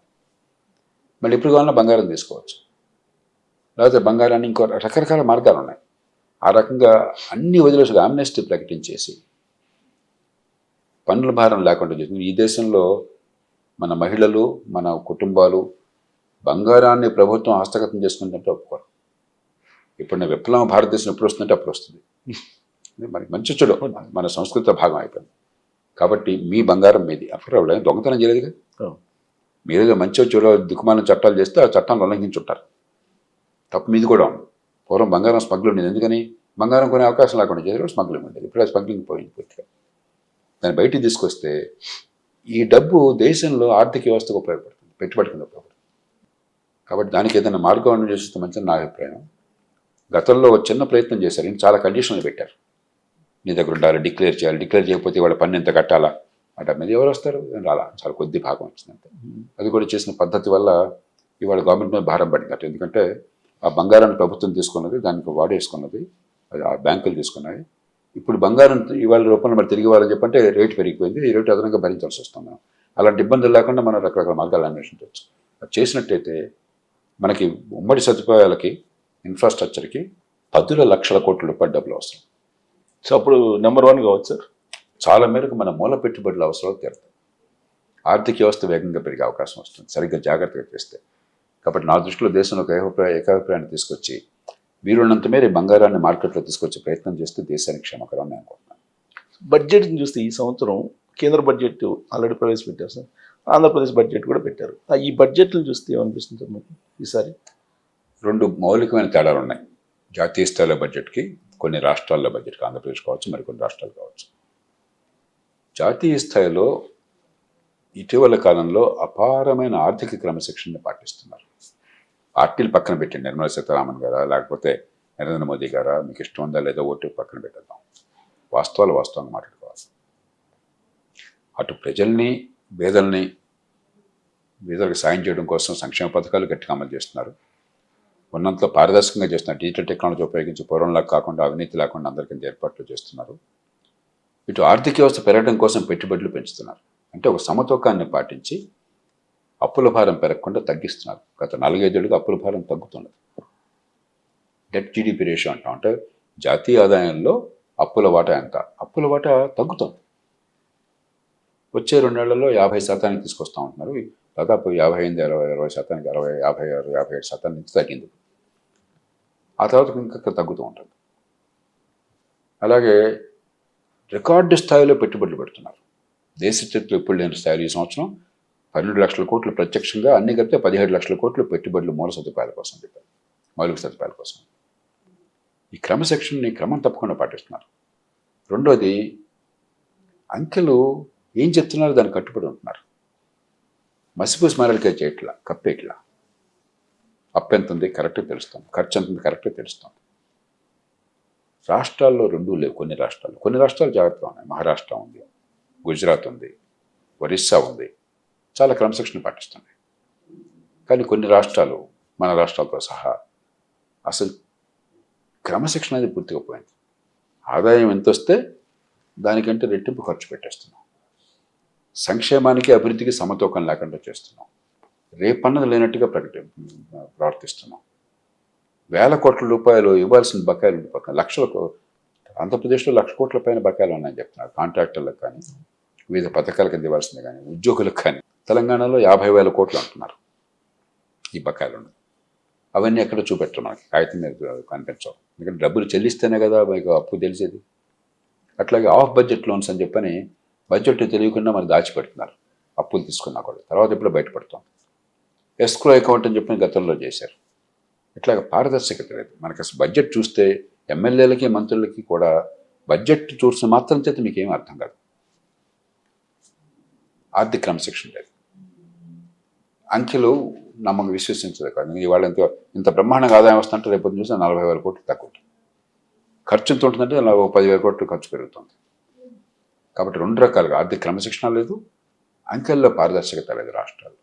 కానీ ఒకటి సార్, కేంద్రం ఏదైతే వృద్ధి రేటు చూపిస్తుందో దానికన్నా కూడా మనం బాగున్నాము అని చెప్తుంటారు ఆంధ్రప్రదేశ్ ముఖ్యమంత్రి. కావచ్చు. అంటే కొన్ని రాష్ట్రాలు దేశ సగటు వృద్ధి రేటు కంటే వేగంగా పెరుగుతుంది. అది ప్రభుత్వాల వల్ల కాదు, అది ప్రజల వల్ల. ప్రభుత్వాల ఆర్థిక వ్యవస్థ కుప్పకూలుతోంది.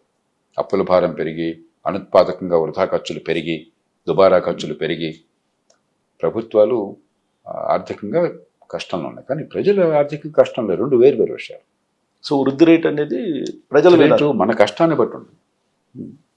అద్దె రేటు సమాజంలో కష్టాన్ని బట్టి, అక్కడ కొత్త కొత్త వ్యాపారాలు రావటం, కొత్త కంపెనీలు రావటం, ప్రజలు కష్టపడటం, ఉత్పాదకత పెరగటం, మనం డబ్బులు సంపాదించడం, దాని నుంచి ఉంటుంది.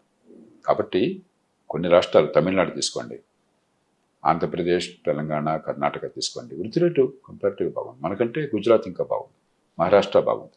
తమిళనాడు, మహారాష్ట్ర, గుజరాత్ ఇప్పుడు అగ్రస్థానంలో ఉంటాయి వృద్ధి రేట్లో. మనం అంత ఆ స్థానంలో కాకపోయినా కూడా మనకి వృద్ధి రేటు పర్లేదు, బాగా. కాబట్టి దేశంలో సగటు కంటే వృద్ధి రేటు ఎక్కువ ఉన్నది. అది వేరు, ప్రభుత్వ వనరుల వినియోగం వేరు. సో ఇక్కడ ప్రభుత్వాలు నష్టపోవడానికి, సంక్షోభంలోకి వెళ్ళడానికి, ఒకటి ఉద్యోగుల శాలరీస్, రెండు సంక్షేమ పథకాలు. సుప్రీంకోర్టు కూడా రీసెంట్గా ఈ సంక్షేమ పథకాల వల్లే అప్పులు పాలవుతుంది, రాష్ట్రాలన్నీ చిన్నాభిన్నం అయిపోతుంది ఆర్థిక పరిస్థితి అని అంటారు. ఈ రెండిట్లో దేని కారణంగా నష్టాలు వస్తున్నాయి? ఇప్పుడు మనకి ఇష్టం ఉన్న లేకపోయినా ఉద్యోగుల జీతాలు, పెన్షన్లు, వడ్డీలు అనివార్యమైనటువంటివి. అక్కడ మీకు ఇంకా వేరే చాయిస్ లేదు. ఆంధ్రప్రదేశ్లో జీతాలు, పెన్షన్లు, వడ్డీలు లెక్కేస్తే, నిజంగా అప్పులన్నీ లెక్కేస్తే బకాయిలతో సహా మొత్తం రాష్ట్ర ప్రభుత్వానికి వచ్చే ఆదాయం, అంటే సొంతంగా రాష్ట్ర ప్రభుత్వం పన్ను రూపంలో సేకరించేది, ఢిల్లీ నుంచి రాజ్యాంగబద్ధంగా బదిలీ అయ్యే డబ్బులు కలిపితే కూడా 90% పైగా ఈ మూడు పద్ధతులకు వెళ్ళిపోతుంది: జీతాలు, పెన్షన్లు, వడ్డీలు.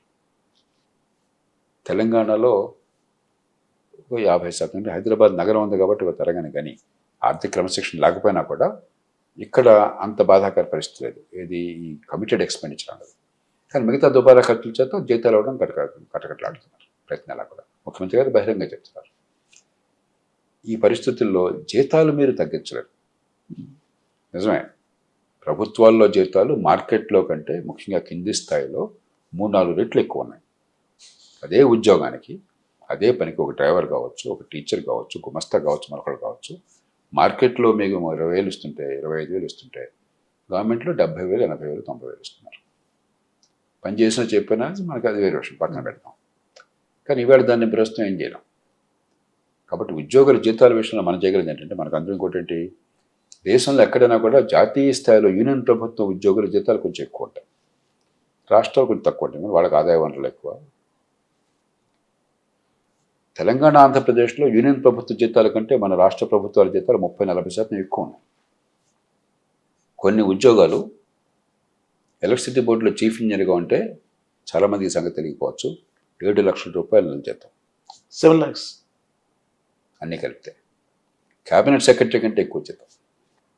కింది స్థాయిలో ఎలక్ట్రిసిటీ బోర్డులో ఉద్యోగిగా ఉంటే, వాళ్ళ మీద కోపంతో చెప్పట్లేదు, కొన్ని వాస్తవాలు తెలియదు నాకు, 1.5 లక్షల జీతం అతి కింది స్థాయిలో ఉన్న ఉద్యోగులు.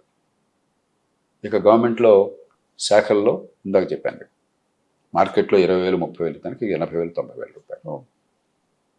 పెన్షన్లు ఈ పే రివిజన్ కమిషన్ అన్న పేరుతో 10,000 రిటైర్ అయిన వాళ్ళకి 70,000 పెన్షన్లు వస్తున్న వాళ్ళు ఉన్నారు. కాబట్టి ఇప్పుడు చేయాల్సింది ఏంటంటే, మీరు మన దేశంలో ఉన్న పరిస్థితుల్లో, మన రాజ్యాంగ ఏర్పాట్లో ఉద్యోగులు తప్పు కాదు, మీ తప్పు. మీరు వాళ్ళ ప్రాపకం పొందాలని, వాళ్ళ ఓటు పొందాలని, వాళ్ళని ఎలాగో మెప్పించాలని మీరు చేశారు. చేశాక వెనక్కి వెళ్ళే హక్కు మీకు లేదు. కాబట్టి ఇక ముందు కనీసం పెంచేది పే రివిజన్ కమిషన్లు పెడుతున్నారు, ఒక రూల్ పెట్టుకోవాలి. క్రమక్రమంగా జాతీయ స్థాయికి సమానమయ్యేదాకా అదనంగా ఎక్కువ పెంచమని చెప్పాను.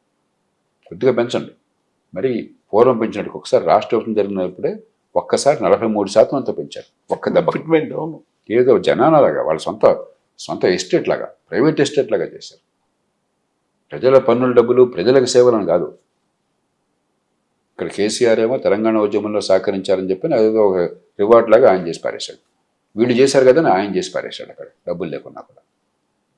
దీనిలో మన గురించి, పన్నులు కట్టే వాళ్ళని గురించి, సేవలు అందాల్సిన ప్రజల గురించి ఎక్కడ ఆలోచన లేదు అసలు. అది ప్రజలు అర్థం చేసుకోవాలి. ప్రజల నుంచి ఒత్తిడి రాలా. ప్రజలు అనుకుంటున్నారు మన సంబంధం లేదనుకుంటున్నారు. కాదు, మీకు సంబంధం ఉంది, మీ డబ్బే ఇది. ఎప్పుడైతే అంత పోయిందో మీకు కష్టం అవుతుంది. కానీ మనం చేయగలిగింది ప్రస్తుతానికి ఇది ఒక్కటే. జాతీయ స్థాయిలో వాళ్ళకు వచ్చే జీతభత్యాలతో సమానం వాళ్ళకి 10-15 ఏళ్ళు పడుతుంది. ఈలోగా వాళ్ళు 10% పెంచితే మీరు 3% పెంచాలి. క్రమక్రమంగా ఈక్వల్ చేయాలంటారు. ఈక్వల్ అంతవరకు అది ధర్మమే కదా. జాతీయ స్థాయి ప్రభుత్వం కంటే ఎక్కువ జీతాలు కోరడం న్యాయం కాదు కదా. అది ధర్మమే సార్. కానీ ఇప్పుడు ఉద్యోగ సంఘ నాయకులు మళ్ళీ పిఆర్సీ కోసం మాకు ఐఆర్ కావాలి, పిఆర్సీ కావాలి, మళ్ళీ డిమాండ్లు మొదలు పెట్టారు. ఇచ్చేవాడు ఉంటే అడిగేవాడు అడుగుతాడండి. పిల్లి కళ్ళు మూసుకుంటే ఎలుకొచ్చి పాలు తాగి ఎక్కిరించి మరిపోతుంది. ఆ పిల్లి ఎవరు? ప్రజల తరపున ప్రభుత్వాలు బలహీనంగా పేలవంగా ఉంటే ప్రజలు కళ్ళు మూసుకుంటే వాళ్ళని అడుగుతాం. వాళ్ళు అంటారే ఉంది, మీరు కోరరా, నేను కోరనా, నాకు ఎవరన్నా ఫ్రీగా ఇస్తా అంటే నేను వద్దంటానా? మానవ సహజం అది. వాళ్ళని తిట్టం ఎందుకు? మన తరపున ప్రతినిధులుగా ఉండాల్సిన వాళ్ళు మన తరపున పనిచేయకుండా ఉద్యోగుల తరపున పనిచేస్తున్నారు. మన కోసం పనిచేయట్లా, ఉద్యోగుల్ని మన కోసం పనిచేయించట్లా. వాళ్ళ కోసం మన దగ్గర పన్నులు గోల్డ్ కొట్టి వసూలు చేయించి వాళ్ళకి ఇస్తున్నారు. అవినీతిని ఆపట్లేదు, పన్ను జరగటం లేదు, మౌలిక సదుపాయాలు లేవు. మరి తప్పెవరిది? ఓటేసింది ఎవరు? మనం కదా. మనది గొంతు ఇప్పట్లేదు. మన గొంతు వినిపిస్తే పన్ను కట్టేవాళ్ళు గొంతు, ఓటేసేవాళ్ళ గొంతు ఇలా ప్రవర్తిస్తారా వాళ్ళు? ఎవరు నిందించద్దు, మనం కట్టు జరుగుతాం. ఇక్కడ ఉద్యోగ సంఘ నాయకులు కానీ ఉద్యోగులు కానీ చెప్పేది ఏంటంటే ఈ సంక్షేమ పథకాల వల్లే నష్టాలు వస్తాయి, ఆ యాపేసీని మాకు ఇవ్వండి అంటారు. అలమాలిన సంక్షేమం, ఆర్థిక అభివృద్ధిని కట్టుబెట్టడం పొరపాటు, నన్ను ఎవరు కాదంట్లా. కానీ సంక్షేమాల కంటే ఉద్యోగుల జీతాలు ఎక్కువ ఉన్నాయి ప్రస్తుతం.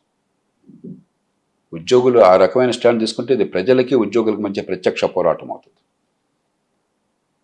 నేను దాన్ని క్షమించాను. సంక్షేమం ఎక్కువైపోయింది. ఈ సంక్షేమం బదులు ప్రజల ఆర్థిక వ్యవస్థను పెంచాలి, సంపాదించే శక్తిని పెంచాలి. రోజు పోరాడుతున్నాను. సంక్షేమానికి అభివృద్ధికి సమతూకం ఉండాలి. థైలాలతో ప్రజలను మభ్యపెట్టడం కాదు, వాళ్ళ జీవితాలు బాగుపడాలా. ఏ రోజుగారు తింటే వాళ్ళు తింటాం, బట్టి పడగడిపే అవుతుంది. మీ ఓట్ల కోసం చేస్తున్నారు. అదే ప్రజలకి సంపాదన శక్తి పెరిగేట్టుగా మంచి విద్య, మంచి ఆరోగ్యము, మౌలిక సదుపాయాలు, ఆర్థిక వ్యవస్థ పెంచడము, పెట్టుబడులు పెంచడము, ప్రైవేట్ రంగంలో ఉపాధి కల్పన, ఆదాయాలు పెరిగి ఏర్పాటు చేయడం ఇది అవసరం. దానిలో అనుమానం లేదు. కానీ వీళ్ళ సంక్షేమం వల్ల మా జీతాలు ఇవ్వట్లేదు, వీళ్ళ సంక్షేమం వల్ల ఖజానా ఉంది, మా వరకు ఓకే అని చెప్పన్నది వాస్తవం కాదు. నేను స్పష్టంగా నాకు తెలిసి ఈ మాట అంటే తిడతారు, నన్ను బండబూతులు తిడతారు. కానీ ప్రజల పక్షాన్ని నిలబడదామా, సామాన్యుల కోసం నిలబడదామా, రెక్కడితే కానీ డొక్కడిన వాళ్ళు కష్టించి చెమటోడ్చి కాస్తుకొచ్చి సంపాదించి పన్నులు కట్టేవాళ్ళ కోసం నిలబడదామా? జీవితంలో అన్నీ నిండుగా ఉండి భద్రత ఉండి కాలు మీద కాలు కూర్చోవడం నిలబడదామా అని తెలుసుకోవాలి సమాజంలో. కానీ ఉద్యోగులు చెప్తుంది ఏంటంటే సార్, మనకి వృద్ధి రేటు బాగుంది, లాస్ట్ ఇయర్ కన్నా రెవెన్యూ బాగుంది, దీనికి తగిన విధంగా మాకు పెంచండి జీతాలు. నేను చెప్పాను కదా, మొత్తం ఆదాయం, రాష్ట్రం పన్నుల ఆదాయము, జాతీయ స్థాయి నుంచి వచ్చేటువంటి మొత్తం ఆదాయము మొత్తం కలిపితే 94% జీతాలు, పెన్షన్లు, వడ్డీలకు పోతుంది. దీనిలో ₹1 సంక్షేమం లేదు. ఇది ప్రజలకు అర్థం కావాలి. ఉద్యోగులు సంతే వాళ్ళ ఘోష వాళ్ళు చెప్పుకుంటారు, వాళ్ళకి హక్కు ఉన్నది. కాబట్టి ఉద్యోగులు కాదు తప్పు. ఇక్కడ మన తరఫున వకాలతో పుచ్చుకోవాల్సిన ప్రభుత్వాల తప్పు, చట్టసభల తప్పు, ఎన్నికైన వాళ్ళ తప్పు. ఇదంతా చూస్తూ కూడా మౌనంగా కూర్చున్న మన తప్పు. కానీ రాజ్యాంగం పరిధిలోనే ఓటర్ అయినా ప్రజలైనా వ్యవహరించాలి. వాళ్ళని పోయి చొక్కా ఓటుకని అయితే ఎవరు ఏం చేయలేరు కదా. ఓటు ఉంది కదా, గొంతు ఉంది కదా, శాంతియుతంగా గొంతు వినిపించండి. మా బతుకులు ఇట్లా ఉంటాయేంటి, ఇదే పని కోసం కూడా 5 రెట్లు జీతాలు ఏమిటి, మాకు పని జరగకపోవటం ఏంటి, అడుగుడున్న లంచాలు ఏమిటి, మేము పన్నులు కట్టేది ఉద్యోగుల జీతాల కోసమా, మాకు సేవల కోసమా? ఈ ప్రశ్న రావద్దా? దానిలో రాజ్యాంగ విరుద్ధం ఏం లేదు. ఇది శాంతియుతంగా, ఇది ప్రజాస్వామ్యం. అది అప్పుడు ఆరోగ్య ప్రజాస్వామ్యం, లేకపోతే గులాముల పరిపాలన, గులాముల రాజ్యం అవుతుంది.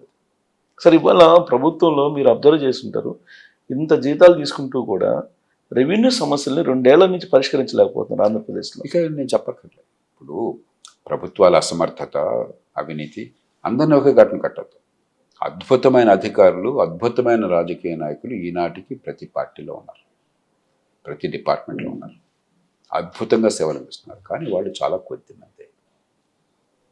అత్యధికులు ప్రభుత్వంలో చేరిన తర్వాత ఈ సమాజానికి నన్ను పోషించే బాధ్యత ఉంది, నేను సమాజానికి ఏమి రుణపడలేను, నేను సమాజానికి ఏం చేయక్కర్లేదు. ఉద్యోగాల్లో చేరేటప్పుడు సమాజం కోసం ఉన్నామని నమ్మగలుగుతారు. రెండు రాష్ట్రాలు సార్ ఈ మధ్యకాలంలో జస్ట్ ఒక వారం 10 రోజుల క్రితం ఏసీ వాళ్ళు రైడ్ చేస్తే ఒక్కొక్కళ్ళ దగ్గర ఉద్యోగులు మామూలు ఉద్యోగుల దగ్గర 100 కోట్ల నుంచి 200 కోట్ల రూపాయల దాకా కేజీల కొద్ది బంగారం వెండి ఉన్నటువంటి పరిస్థితులు మనం చూస్తున్నాం. ప్రేక్షకులు తెలియజేయాలని ఇవన్నీ తీసుకొస్తున్నారు. 100% రైట్. పరిష్కారం ఏంటి? మన ప్రతినిధులు మన కోసం నిలబడతారా లేదా, మనం మన కోసం నిలబడతామా లేదా పౌరులంగా? ఈ రెండు జరిగేదాకా ఇవి కొనసాగుతున్నాం. సార్ ఫైనల్గా చంద్రబాబు నాయుడు గారు ఆర్థిక జోన్ అనేది క్రియేట్ చేశారు.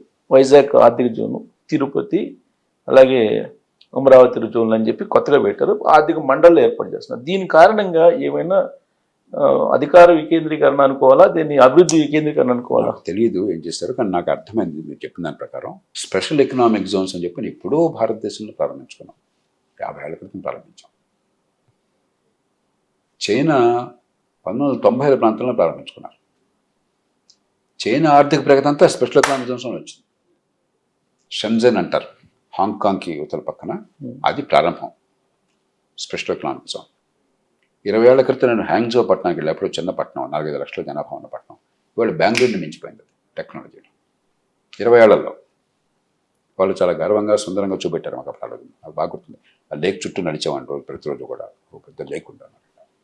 మనమేమో మాటలు చెప్పి అదే పనిగా తాత్సారం చేస్తూ ఉంటాం. గతంలో స్పెషల్ ఎకనామిక్ జోన్స్లో కూడా లంచాలు తీసుకున్నారు. పారిశ్రామికవేత్తలు పెట్టుబడి పెట్టడానికి దానిలో రిజిస్టర్ కావాలంటే లంచాలు తీసుకున్న సందర్భాలు ఉన్నాయి. సంకల్పం నెరవేరట్లేదు. ఇప్పటికైనా చాలా ఆలస్యమైనా కూడా ఇప్పటికైనా చిత్తశుద్ధితో 100% పాళ్ళు. దాని ఉద్దేశం ఏంటి?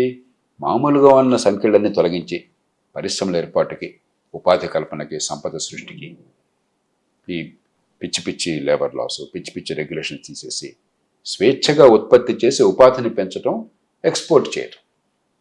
ఎక్కువగా వీడిని ఎక్స్పోర్ట్ ప్రాసెసింగ్ జోన్స్ పడారు. పోనీ అది కాకపోయినా డొమెస్టిక్ అయినా కూడా ఈ అనవసరం రెగ్యులేషన్ లేకుండా చేసి వాళ్ళు ఉత్పత్తి చేసి ఉపాధి చేసినంతకాలం అనవసరం అడ్డంకులను విశ్వాసాన్ని కలిగించారనుకోండి, మంచిది. ఆ రకంగా చేద్దామని ఆశిద్దాం. ప్రణాళిక బోర్డులను ఏర్పాటు చేస్తాం అంటున్నారు, దానివల్ల ఉపయోగం ఉంటుంది సార్?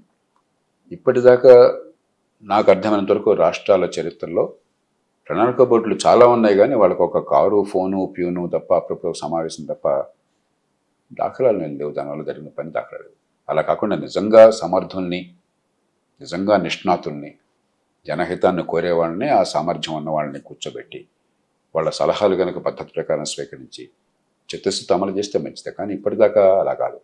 కొంతమందికి పదవుల పంపిణీ.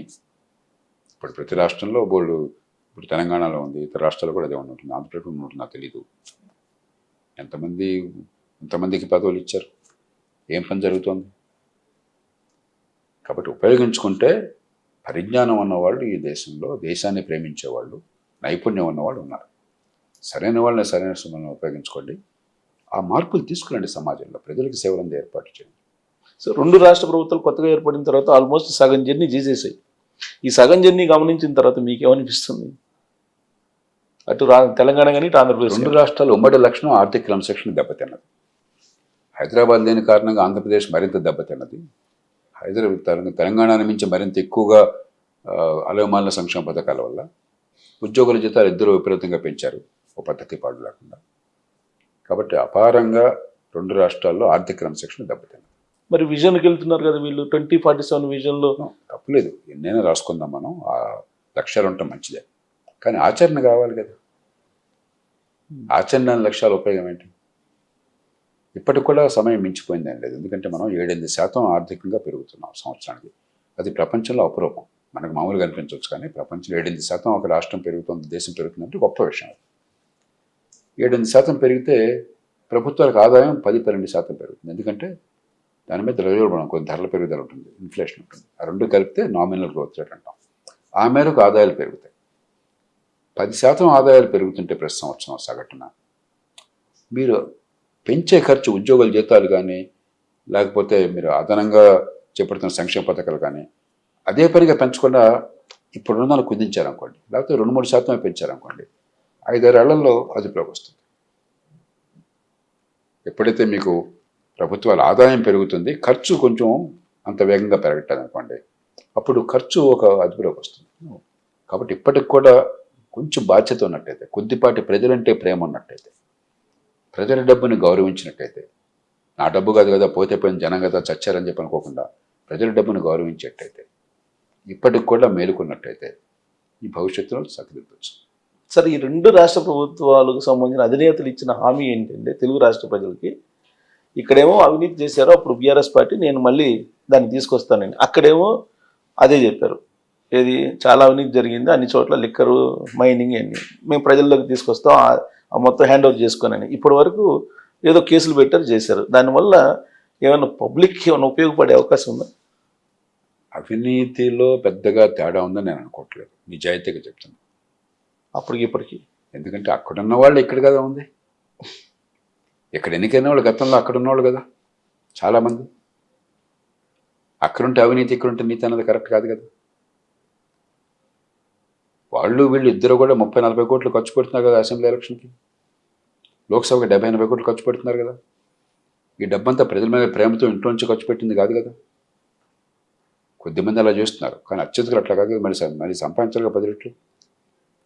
కాకపోతే ఆంధ్రప్రదేశ్ అనుకోండి, ఆ గతంలో మరి బరి తెగించి విశృంఖలంగా ఏ అడ్డు ఆపలేదన్నట్టుగా జరిగింది, ఒక మాఫియా రాజ్యంలాగా. కొంచెం అంత గందరగోళం లేకుండా కొద్దిగా మర్యాదలు పాటించుకుంటూ ఉండొచ్చు. కేసుల విషయానికి వచ్చేసరికి ఇక్కడ రెండోది ఆంధ్రప్రదేశ్లో విచిత్ర వాతావరణం గతంలో ఏంటంటే, సంక్షేమం బ్రహ్మాండంగా అమలు చేశారు, కానీ సంక్షేమం తప్ప ఇంకేం అక్కర్లేదు. అభివృద్ధి అడిగితే పెత్తందారులు కోరుతున్నారు, ప్రజల కోసం కాదు ఇది అని విచిత్రవాదం తీసుకొచ్చి రాష్ట్రాన్ని అధోగతి పాలు చేస్తున్నారు. ఇప్పుడు ఖచ్చితంగా పెట్టుబడులు, మౌలిక సదుపాయాల మీద దృష్టి పెట్టారు. జాతీయ స్థాయి నుంచి కూడా చాలా సహాయం వస్తుంది, మన హక్కుగా వస్తుంది, మనకి ప్రత్యేకంగా వాళ్ళు సాయం చేయట్లేదు, పొందే హక్కు మనకుంది, వస్తుంది. ఆ మేరకు ఓకే. మిగతా విషయాల్లో అదే మనుషులు ఉన్నప్పుడు, అదే పద్ధతి ఉన్నప్పుడు పెద్దగా మార్పు ఎందుకు వస్తుంది? తెలంగాణలో అవినీతి విషయంలో పెద్ద తేడా ఉందని అనుకోవట్లేదు. మళ్ళీ అదే కారణం, నేను ఎవరి మీద కోపంతో చెప్పట్లేదు, వాస్తవాలు ఏంటో నేనేమిటి ఆబాల గోపాలని తెలుసు. నాకు ఎవరిని చెప్తే నాకు వినిపిస్తుంది, నాకేం తెలుసు వ్యక్తిగతంగా ఏం జరుగుతుందో నాకు తెలియదు, కానీ వింటున్నాను. అందరి నోటి నుంచి ఒకే వాక్యం వస్తుంటే, అన్ని పార్టీల వాళ్ళు ఒకే మాట మాట్లాడుతుంటే కొంతవరకు నమ్మాలి కదా ఏం జరుగుతుందని చెప్పని. తేడా ఏంటంటే, గతంలో కాస్త మౌలిక సదుపాయాలు వాటి మీద కొంత దృష్టి ఉండేది, దుబారా ఖర్చులు చాలా పెట్టాలి. కాళేశ్వరం మీద నేనే కదా గొంతెత్తింది అప్పటికి ఇప్పటికి. ఇప్పుడు సంక్షేమ పథకాలు మరీ బరువు పెరిగిపోయింది, 6 గ్యారెంటీలు వగేరా పెట్టి ఆ పెరిగేసరికి మరింతగా ఆర్థికంగా గతంలో కంటే ఇంకెక్కువ కష్టాలు పడ్డారు. అభివృద్ధి విషయంలో మిగతా విషయాల్లో పెద్దగా, కనీసం హైదరాబాద్ని గతంలో ఆంధ్రప్రదేశ్ ప్రభుత్వం చెప్పినట్టుగా అసలు అభివృద్ధిని ఆపేస్తామని కాకుండా, అభివృద్ధికి మేము కూడా అనుకూలం అన్న సంకేతాన్ని ఇస్తున్నాం. ఆ మేరకు ఓకే. ఫ్యూచర్ సిటీ అంటున్నారు, అదేమన్నా వర్కౌట్ అవుతుంది సార్? మరి నేను చూద్దాం, నాకు వివరాలు తెలియ వింటున్నాను, నేను కూడా పత్రికల్లో వింటమే, కానీ మంచిగా జరిగితే సంతోషం. కానీ నేను చెప్పేది ఏంటంటే, ఆర్భాటాలకు ఎక్కువ పోకుండా, లక్షల కోట్ల గురించి మాట్లాడకుండా పరిమితంగా డబ్బు ఖర్చు పెట్టి ఫలితాలు ఎక్కువ తీసుకురావాలి. మనకి దుబారా ఖర్చు ప్రతిదానికి 10,000 కోట్లు, 50,000 కోట్లు, 1,00,000 కోట్లు ఈ లెవెల్లో మాట్లాడటం మొదలెడుతున్నాం. మనం ఏదో అసలు అప్పలకు వేర్ల దేశంలాగా, మనం చాలా పేద దేశం, పరిమితమైన వనరులు ఉన్నాయి, అపరిమితమైన అవసరాలు ఉన్నాయి. సో కేసుల విషయానికి వచ్చేసరి ఇక్కడ కాళేశ్వరం తర్వాత ఆయన ఈ ఫార్ములా కారు రేస్ది, ఫోన్ ట్యాపింగ్, ఇవి ఉన్నాయి ఈ రాష్ట్రంలో. అక్కడికి వస్తేనేమో లిక్కరు, మైనింగ్, ఇవన్నీ కేసులు ప్రోగ్రెస్ మీకు అబ్జర్వ్ చేస్తూనే ఉంటుంది. వీటి వల్ల ఏంటి సార్, రాజకీయ కక్షలో భాగంగా చేస్తున్నాయా, లేదా దీనివల్ల ఏమైనా మళ్ళీ రికవరీ వచ్చే అవకాశం ఉందా ప్రజలకి? నేను ఆ కేసుల గురించి ఎక్కువ వ్యాఖ్యానించదు, ఎందుకంటే చట్టం చూసుకుంటుంది, కోర్టులు చూసుకుంటాయి. కానీ రాజకీయ కక్షల కోసం కేసులు పట్టడం అనేది చాలా ప్రమాదకరమైన సాంప్రదాయం. రాజకీయంగా మీకే నష్టం వస్తుంది. ఈ ప్రజలు కూడా ఏంటంటే చాలా ఉదారంగా ఉంటారు, పాపం అనవసరంగా బాధ పెడుతున్నారన్న భావం కలిగితే మీకే నష్టం ఉంటుంది. కాబట్టి ఆ పని చేయబోకండి. నిజంగా ఆధారాలు బలంగా ఉన్నప్పుడు, నిజంగా ప్రజా సంక్షేమం దెబ్బతిన్నప్పుడు అక్కడ కఠినంగా వ్యవహరించండి. చట్టబద్ధ పాలన జరిగేట్టుగా స్వతంత్ర ప్రతిపత్తి కలిగినటువంటి నేర పరిశోధన ఏర్పాటు చేయండి, నిజాయితీ అయిన ప్రాసిక్యూషన్ ఏర్పాటు చేయండి.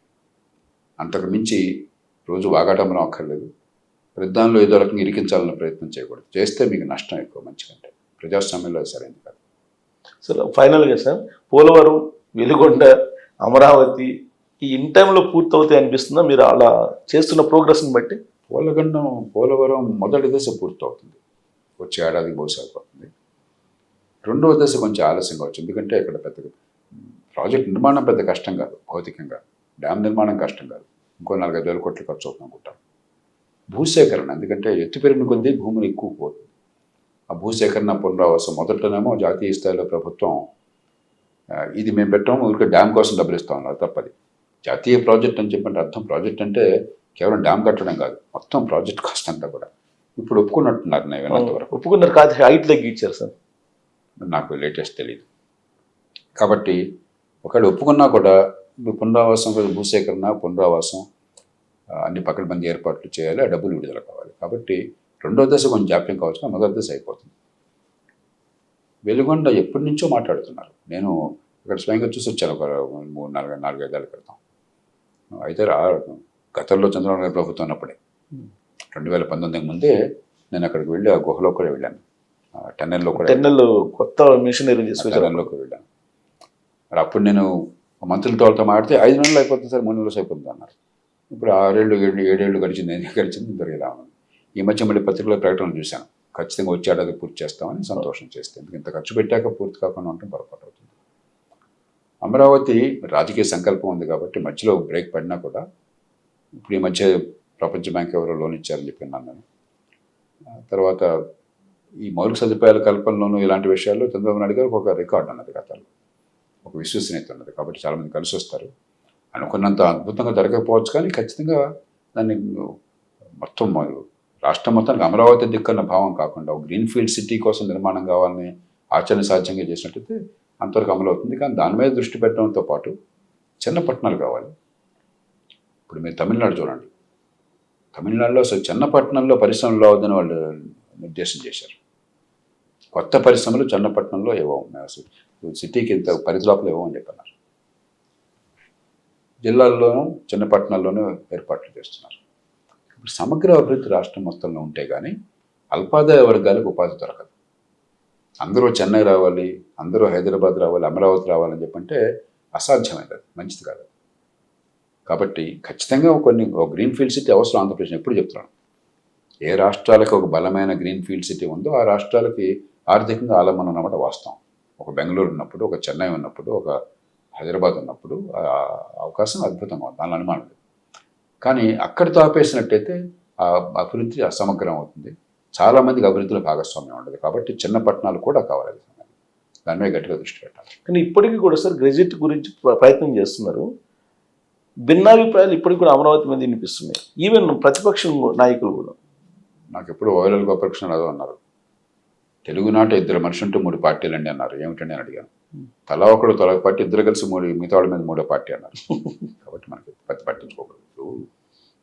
ప్రజాస్వామ్యంలో ఎన్నికైన ప్రభుత్వాలు నిర్ణయం చేస్తాయి, దాన్ని మనం గౌరవించాలి. మీకు ఇష్టం లేకపోతే మీ భావం చెప్పండి, తప్పలేదు. తప్పు జరిగిందనుకుంటే హేతుబద్ధంగా విమర్శించండి, తప్పలేదు. కానీ నిర్ణయాధికారం ఎన్నికైన వాళ్ళది, గుర్తుంచుకోండి. ప్రజాస్వామ్యం ఉంటుంది. 2, దొంగలక్కలాగా రోజుకో నిర్ణయం జరగదు. ఇవాళ ప్రభుత్వం అమరావతి అంటే కూడా వచ్చి అమరావతి కాదు, మరొకటి వచ్చి మరొకటి కాదు, ఇది కాదు, అడ్డగోలుగా ఉండకూడదు. ప్రభుత్వం నిరంతరం నడిచేటువంటి వ్యవస్థ, ఏ పార్టీ ఉన్నా కూడా ఇది ప్రజలది. అని ఈ 2 మనం గౌరవించాలి. మీ అభిప్రాయం మీరు చెప్పండి, తప్పులేదు, చెప్పాలి. మీ సూచనలు మీరు ఇవ్వండి, తిట్టిపోయడం కాకుండా. నిర్ణయాలు రాజ్యాంగబద్ధంగా ఉన్నంత వరకు నిర్ణయం చేసిన బాధ్యత పడుతున్నది. అది మనం గుర్తించకపోతే రాజ్యాంగాన్ని మనం అవమానపరుస్తున్నాం, ప్రజాస్వామ్యం అంటే మనం నమ్మకం లేదు.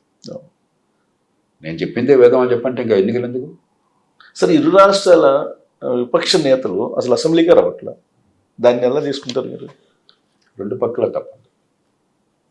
మనకి దక్షిణాది రాష్ట్రాల్లో ఇది ఒక సాంప్రదాయం, ముఖ్యంగా తమిళనాడు, ఆంధ్రప్రదేశ్, తెలంగాణ. కర్ణాటకలో లేదు. తమిళనాడులో కొంచెం స్టాలిన్ గారు వచ్చాక కొద్దిగా సంప్రదాయం కొంచెం మెరుగుపరిచారు, కొద్దిగా ప్రతిపక్షానికి గౌరవాన్ని ఇవ్వటము. కాబట్టి 2 పక్కల ఉంది. ఇది యుద్ధం కాదు, వీళ్ళు శత్రురాజులు కాదు, వీళ్ళు ఏదో శత్రురాజులు అనుకుంటున్నారు మూర్ఖంగా. ప్రజాస్వామ్యంలో ప్రజల ముందుకు నమ్రంగా వినమ్రంగా వచ్చాయా, ఫలాంది మంచిదని మేము భావిస్తున్నాం, మీరు నమ్మినట్టయితే మాకు మద్దతు ఇవ్వండి, మేము మీ ఆదేశం ప్రకారం పనిచేస్తామని వినమ్రత మీరు వచ్చారు. ఒకరిని ఆశీర్వదించారు, ఇంకొకరిని ప్రతిపక్షంలో కూర్చోమన్నారు. ఇద్దరు అవసరం ప్రజాస్వామ్యంలో. అందుకని ప్రతిపక్షంలో ఉన్న కారణంగా అలుసుగా పలికి బూతులు మాట్లాడటమో, తిట్టడమో, దాడులు చేయటమో. అధికారంలో వేరే ఉన్నారు కాబట్టి నేను రాను, సభకే రాను, ఇది నా ప్రతిష్ట. ఏం ప్రతిష్ట? ప్రజలు ఓట్లు లేకపోతే నీ ప్రతిష్ట అంటే అసలు నువ్వెవరు? నోబడి. అంత అహంకారమా ప్రజలు? ప్రజల మద్దతుతో మీకు ఉంది పేరు. ప్రజల మద్దతే లేకపోతే, ప్రజల ఆశీర్వాదం లేకపోతే నరేంద్ర మోదీ గారు ఏమిటి, చంద్రబాబు నాయుడు గారు ఏమిటి, రేవంత్ రెడ్డి గారు ఏమిటి, సిద్ధరామయ్య గారు ఏమిటి, స్టాలిన్ గారు ఏమిటి? వీళ్ళు మామూలుగా ప్రజల మద్దతు లేకుండా ఉంటే వాళ్ళని కూర్చుని మీరు పట్టించుకున్న వాళ్ళ మీ పక్కన కూర్చుంటే? మరి దీనిలో మీకు అహంకారం ఏంటి అసలు? ఈ పదవులు మీకు జన్మ హక్క? దేవాంశ సంభూతుల మీరేమన్నా? ఏ భాష, ఎంత అహంకారం చూపెడుతున్నారు? కాబట్టి అధికారం కావచ్చు, ప్రతిపక్షం కావచ్చు, వినమ్రత కావాలి. ప్రజల మద్దతు లేకపోతే మీరంతా జీరోలు. నేను కొంచెం మాట్లాడేది పరుషంగా ఉండొచ్చు, కానీ కొన్ని సందర్భాల్లో మురుగారితో పడవాలి. ప్రజాస్వామ్యంలో ప్రజలు ప్రభువులు. వాళ్ళు తెలుసో తెలియకనో, అజ్ఞానంతోనో విజ్ఞతతోనో వాళ్ళు తమ జీవితంలో తమ మీద అధికారంలో కొంత భాగాన్ని మీకిచ్చి మా తరపున పన్నులు కలెక్ట్ చేయండి, మా తరపున మాకు ఉమ్మడి సేవలు అందించండి పెట్టండి. ఆ విన్నమరత ఉండాలి. సో ఓవరాల్గా 2 సంవత్సరాలు చూసిన తర్వాత పర్లేదు అనిపిస్తుందా సార్, లేదంటే బిలో యావరేజ్ ఉందా? నేను ఆశావాదిని కాబట్టి ఇంకా మంచి జరగాలని ఆశిస్తున్నాను, కానీ అనుకున్న రీతిలో మంచి జరగటం లేదు. కొన్ని జరుగుతున్నాయి, కొన్ని పొరపాట్లు కూడా జరుగుతున్నాయి. సవరించుకుంటే మంచిది. Thank you.